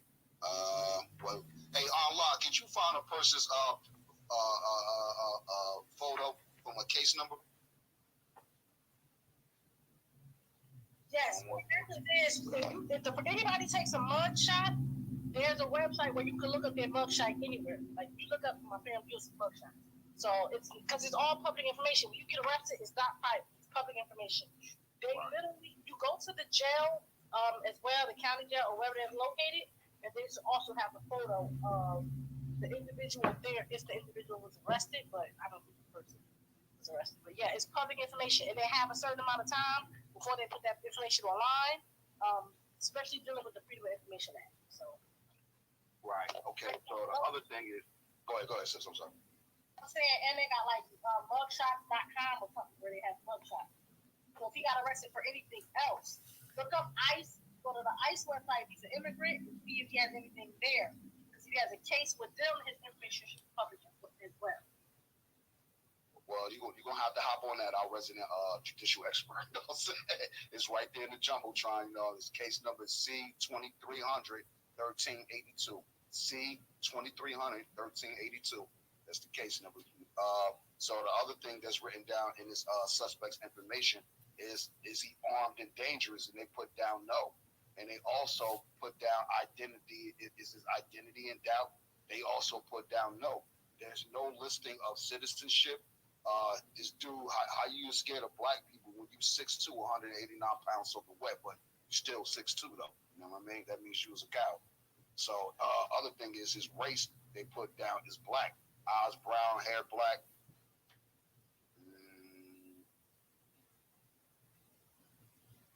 Hold up, I'm looking it over. So Yeah, I was about to say, DJ, that report, I looked at it earlier, man, and it sure don't tell you much of anything. right. Yeah. Mm-hmm. Arresting Officer Benjamin Blankman, badge number 94461. Benjamin Blankman was the arresting officer, badge 94461. And like I said, the report is in here, you know, as far as whatever details it is. Hold up a second. Something on my phone.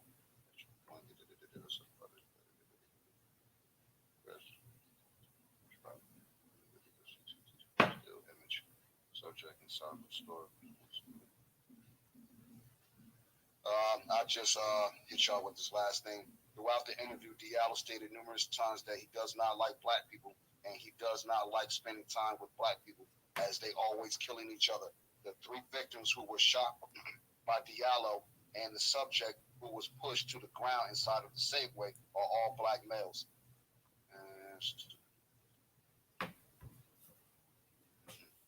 Hold on 1 second. I'm working off the phone right now. See what's this one. It's 2 rounds.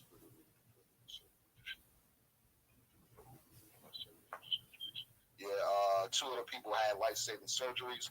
The victims, based on foregoing information, probable cause. Seems like they only charging them with 3 counts of assault.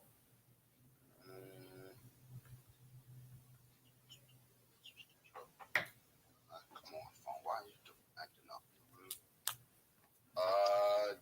They didn't give drug first to position. Well, he wasn't selling drugs though.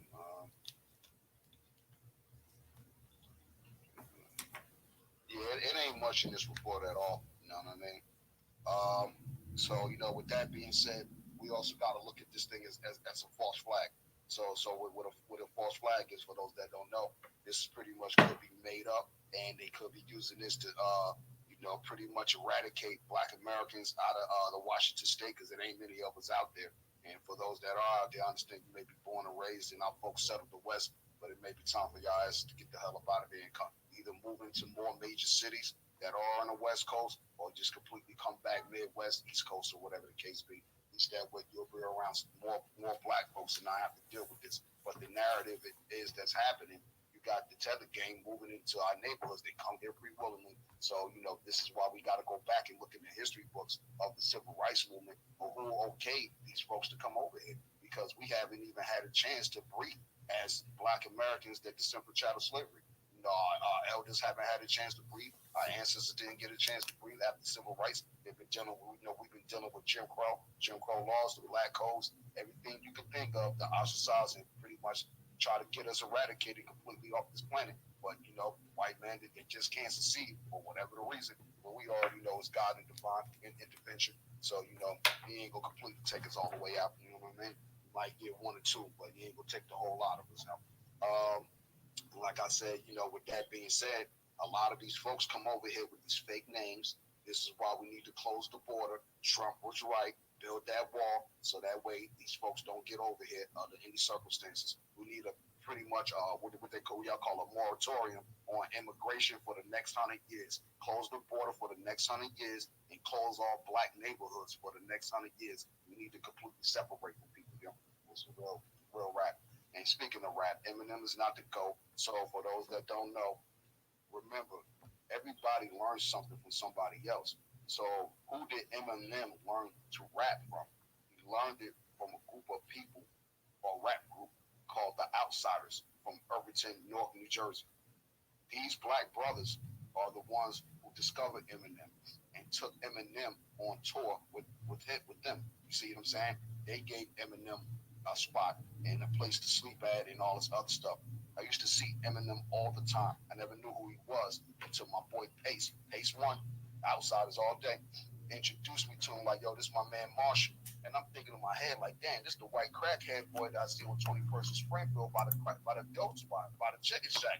I used to see him all the time, just standing out there in the corner and shit. But I forget that was the outside studio on 22nd or 21st, whatever, and Springfield Avenue. That's where the studio used to be at. Because why? I used to go get the weed on the 21st and Avon on the opposite side of the block. They had the biggest bag of weed for $10 you ever saw in your life.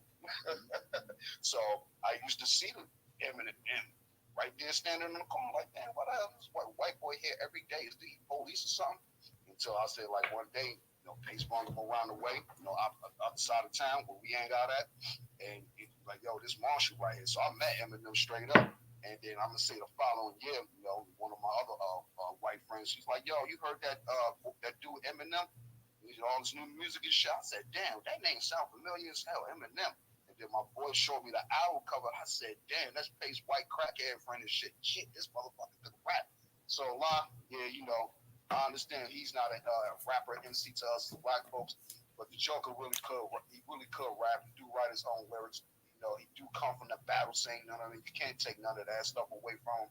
But as far as him being the GOAT, the greatest of all time, not in the black neighborhood, you can't be above Rakim, KRS. You can't even be above Curtis Blow. You know what I'm saying? You can't be above MC Shan, Cool J. You can't be above DMX. You know what I mean? You can't be above Jay-Z. You can't be above nobody that's black. I'm sorry, you know what I mean?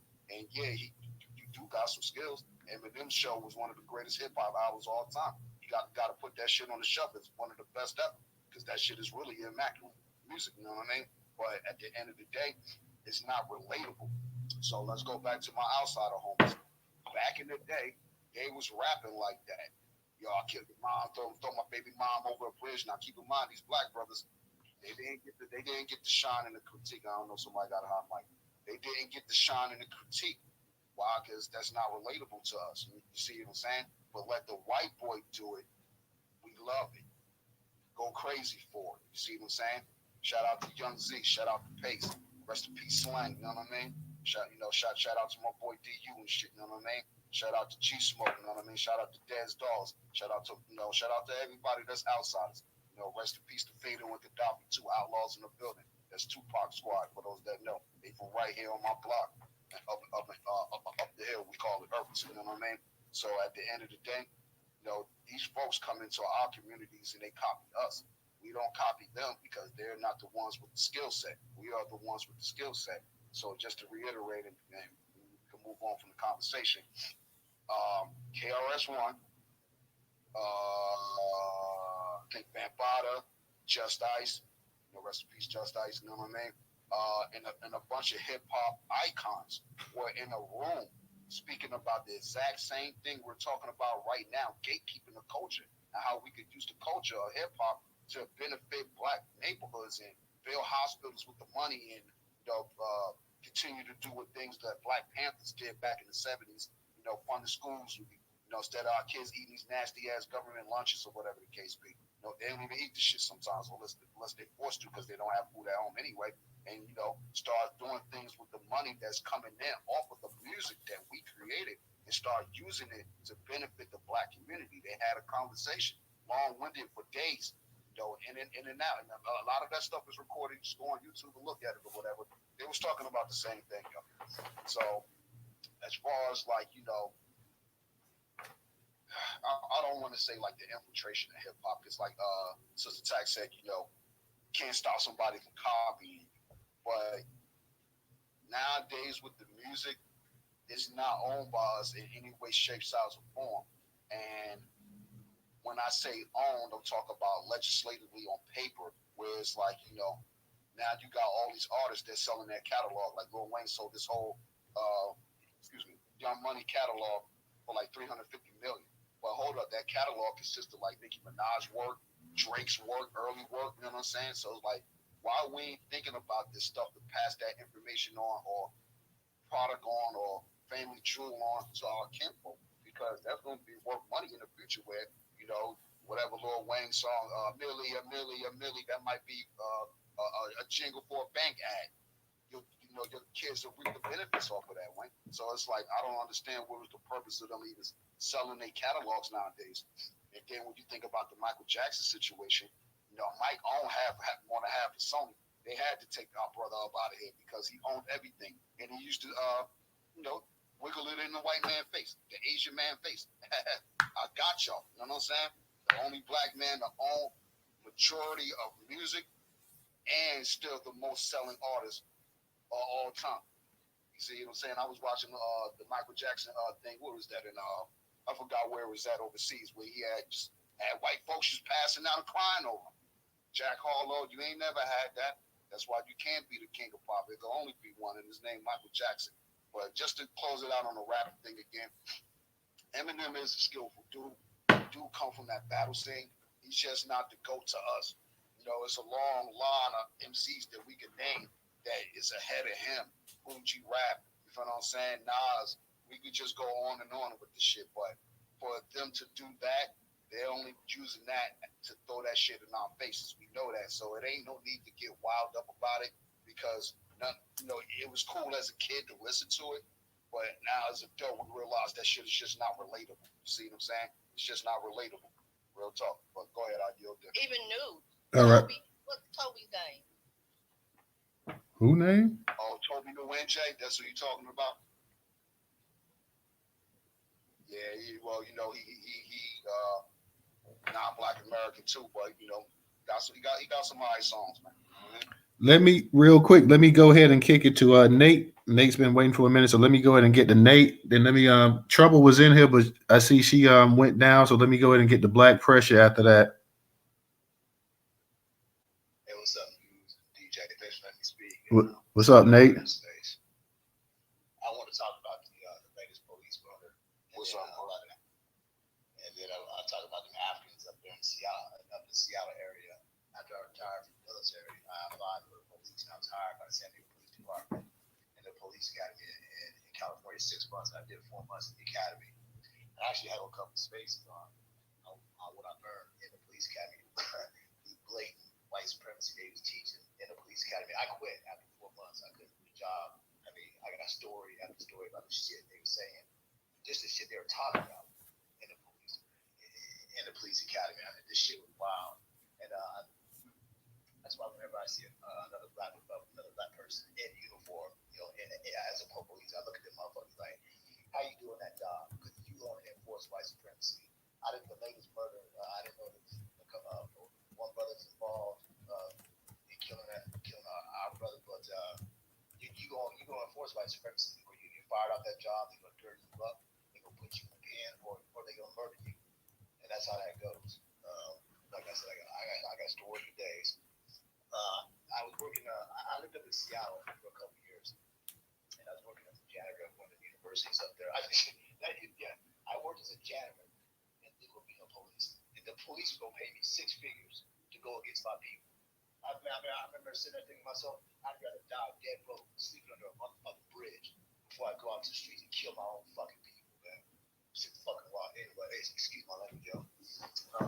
So I took this job as a janitor up in the Seattle area. It's myself and another sister on the staff. And there's 14 Ethiopians. So after a couple of days upon the job, the sister saw I was on code. So she pulled my coattail and said, hey, this is the way these Ethiopians be talking about black American people. In the break room. I'm like, okay, so I'm going to take my break. And I listened. And sure enough, these motherfuckers talking crazy all day. I mean, all day about black American people. And it was crazy shit. Like, I grew up listening to Public Enemy, and I have my RPG, custom made Nikes. I have my African J cut. So I believe in that shit. I believe if you're a victim of white supremacy, then we still better. Gotta be brothers. If you're a victim of white supremacy, I'm a victim of white supremacy. Both melanated people, how the fuck we ain't standing together? But anyway, so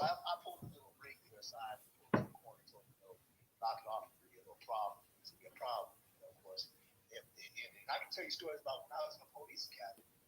I was in the police academy. We got they hired myself and my brother, about 40, 50 crackers, and a Haitian man and a Ugandan man. You can't make this shit up, right? And so, San Diego, you will find black folks in East and Southeast San Diego. This Ugandan and this Haitian, right along with the white boys, was talking about how they wanted to catch a beat in Southeast San Diego, how they wanted to catch a beat in East San Diego, so they can go to work and hurt black American people. You can't make this shit up. I'll never forget that shit. But this problem with the What does that mean, catch a beat? So what you say, catch a what? Catch a beat. They want to pick up a beat. They want it to be a sign to Southeast San Diego. They want to be a sign to San Diego, so they can go to black America. Oh, okay. Oh, when police term catch a beat, right. Yeah, they want to pick up a beat. They want to have their beat in black American communities. And like I said, I stories today on how they train real motherfucking race soldiers in the academy. They're not training you first aid. They're not training CPR. They're not training how to patch a gunshot wound or how to get a cat out of a tree. They teach you how to go out and kill folks. Anyways, she got me fucking emotional, man. But yeah, that's all I got, man. I appreciate y'all having me speak, y'all. Definitely, brother. Appreciate it. Whenever you get a chance and you're up in the space you want to speak, just go ahead and request that mic. Let's go ahead. I see my girl Trouble came back up here. We're going to last three speakers of the day because we're going to close this space out after they speak. We're going to go Trouble, Black Pressure, and I Am Malt, and then we're going to go ahead and close it out because we've been going for a little over 3 hours. I know everybody came in a little bit late. I want to just give Tammy held it down with me when it was just me and Tammy up in the space earlier today too. I know everybody's not really used to us doing the Sunday space. Definitely when we do a Sunday space, normally it's 7 to 8 o'clock. So Tammy, she held it down with me until everybody else came. So special shout out to Tammy. Also a special shout out to Grace as well too. Tammy, make sure you get a chance. You DM Grace the info as well too. So just special shout out to my sisters who came in here and helped us hold down the space until everybody, kind of came in and kind of jump started. So definitely appreciate that. And tomorrow, y'all make sure we're going to have a space. It's going to be on MLK, but we're going to also cover some current events as well too. So we're gonna cover MLK definitely. We're also going to probably add some current topics as well too, because there's a lot of stuff going on that we want to go ahead and keep up on and keep everybody informed with as well too. So definitely tomorrow at 8 p.m. Eastern Standard Time, I anticipate having a very, very good Twitter space. So you guys make sure you come through. Trouble, how you doing today, sister? Hey, brother, how you all doing? Hey, DJ, shout out to the whole group. Happy MLK, everybody. What up? But I'm in and out the space. My bad, y'all. It's my baby's birthday today as well, so I kind of been in and out the space. Oh, well, happy birthday to him. Happy birthday. Happy birthday. Happy birthday. Many more. Yeah. So the Keenan Anderson, I'll just go down the line so I can be quick about it because I know you all pretty much been in here a long time and y'all pretty much touched on all of the substance. They probably got all of the good talking points out of the way. I think it's sad what happened to that brother as I watched the video. Them constantly zigging him. They didn't have to do him that way. They love to use the excuse, well, you all are resisting arrest. You're not, letting us put the cuffs on you. But the way they had him down, they should have been able to easier, put the cuffs on the brother or do whatever it was that you was going to do without all of that zapping. To continue to sit there and tell a person, be still, I'm a zap you. Again, the way he arrested the zap, normally when they taste from a distance, but he was all up on them. Right. He was directly up on him, just skin to skin. So how do you zap a person like that and then zap them as many times as he did and not expect some type of cardiac activity to go on? He's directly responsible for that man's death, and he should absolutely be charged with murder, and his other officers should be charged as accomplices to said murder, because that's exactly what it was. He said you're George Floyding me, that's exactly what they did, only in a different manner, but yet the same. And we need to be calling for their heads for that. Eminem, I ain't really want to touch on Eminem because, y'all already said what Steve to say about that clown. I'm not a big Eminem fan. Just, I listen to Eminem's music. Every once in a while, he'll get something okay off. But when you just throwing rhymes together and you just, being provocative. That's not really rap to me. That's you just appropriating the culture, and of course, white folks love that type of thing. They've moved the ball, and they've tried to take over our music, and so they've kind of moved the paradigm on what is hip hop and who gets the accolades from the hip hop to where they base it on record sales. Well, since white kids have gotten to buying music and buying hip hop, if they spend the majority of the money on whichever artist they like the most, that's the one that you all want to give the credit to as far as being the greatest. But you're not referencing black culture and our black voices, to see who we consider the greatest. So it's been a mild takeover of our music. They've been trying to do this for a minute. If you look at a lot of the hip hop artists, even the black artists, we have a lot of foreign blacks inside of our hip hop category now. You know, there's just a lot of black artists that carry the airwaves who are not black American. And so as long as they have control of the radio stations and what gets played, because I remember calling my radio station when I was listening to the radio to request certain songs off of, and they would tell me straight up they couldn't play it because they had a specific list of artists that they were allowed to play, and they couldn't go outside of that list. And which to me was like, wow, so you have an artist that drops an album and it's radio ready. There's not a whole lot of cussing in it. And you mean to tell me you can't just specifically play that artist music because you all have some freaky little list? Well, who creates this freaky little list? You know? So they made it hard for a lot of our conscious artists who have good music to really get the love and the praise that they need. And then you enter in the streaming game, and then it's based on streams, and they just really kind of move certain things out the way so they can set up who they want to set up inside of our hip hop world and our hip hop music genre. And that's I don't know how we're going to figure that out. There was a time when we had our hip hop magazines that spoke directly to the culture, and it was our Black American voices that filled the pages of those voices. I mean, the pages, and with our voice, and we got to dictate it that way, And so, because we moved mediums now, from magazine to digital to bloggers to YouTubers, now we have foreign blacks who are starting to take that over as well. We have the shade room with some foreign black woman that owns that, and we have got to start dictating who we lend our ears to, who we give our views to, and start getting our own site so that we can contradict or downplay or send the hip hop heads into a different direction. Because when you have something like a shade room, and if you want to boycott it or stop paying attention to it, you have to replace it with something. So it's always about replacing something with something that's more viable than what we already have. So that's what we really got to figure out and start to do. We talked a little bit about the African thing, the African shooter in Black Space last night. And so I just personally feel like we need more information, because that's how COINTELPRO works. That's how white supremacy works. We don't really know, because like I believe I heard you all say earlier, why didn't they immediately put the picture out?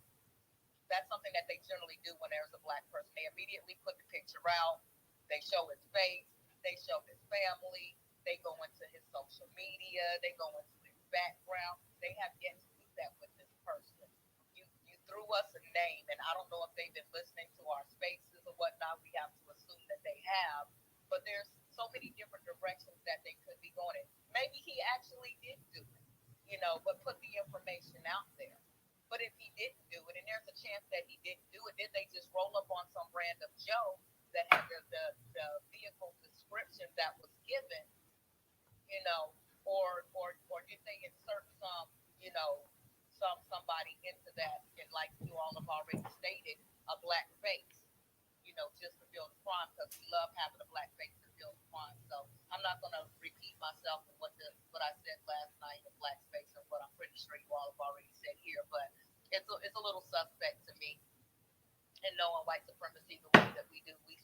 I don't know if they're trying to spark Black Americans hate against the Africans, or maybe they're trying to spark the African hate against Black Americans as to say, hey, look, you all aren't the only ones who don't, like Black Americans. Look, you all actually have other Africans that, showing you all what you could be doing too, as far as your hate for these American Negroes. See, he went out and shot at a couple of people. He did A, B, and C.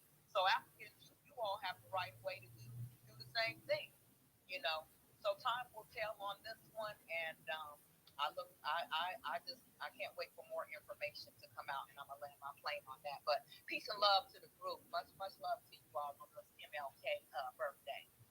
All right. Thank you, Trouble, as always. Glad to hear from you, and we hope to see you tomorrow night in the space as well too. We'll be talking about MLK on top of current events as well too. So definitely glad to have you in the space as always. Black Pressure, I know you had your hand up, but you put it down. You still want to speak? Nah, y'all go ahead. I apologize. I didn't know that I had came in that late, so I'm gonna listen. Oh, okay. Well, then, Iron Malt, I'm going to let you be the last speaker for the night, and we're going to go ahead and close this space down. It's Sunday. Let everybody go enjoy their time with their family and the MLK weekend as well. Go ahead and unmute your mic, brother.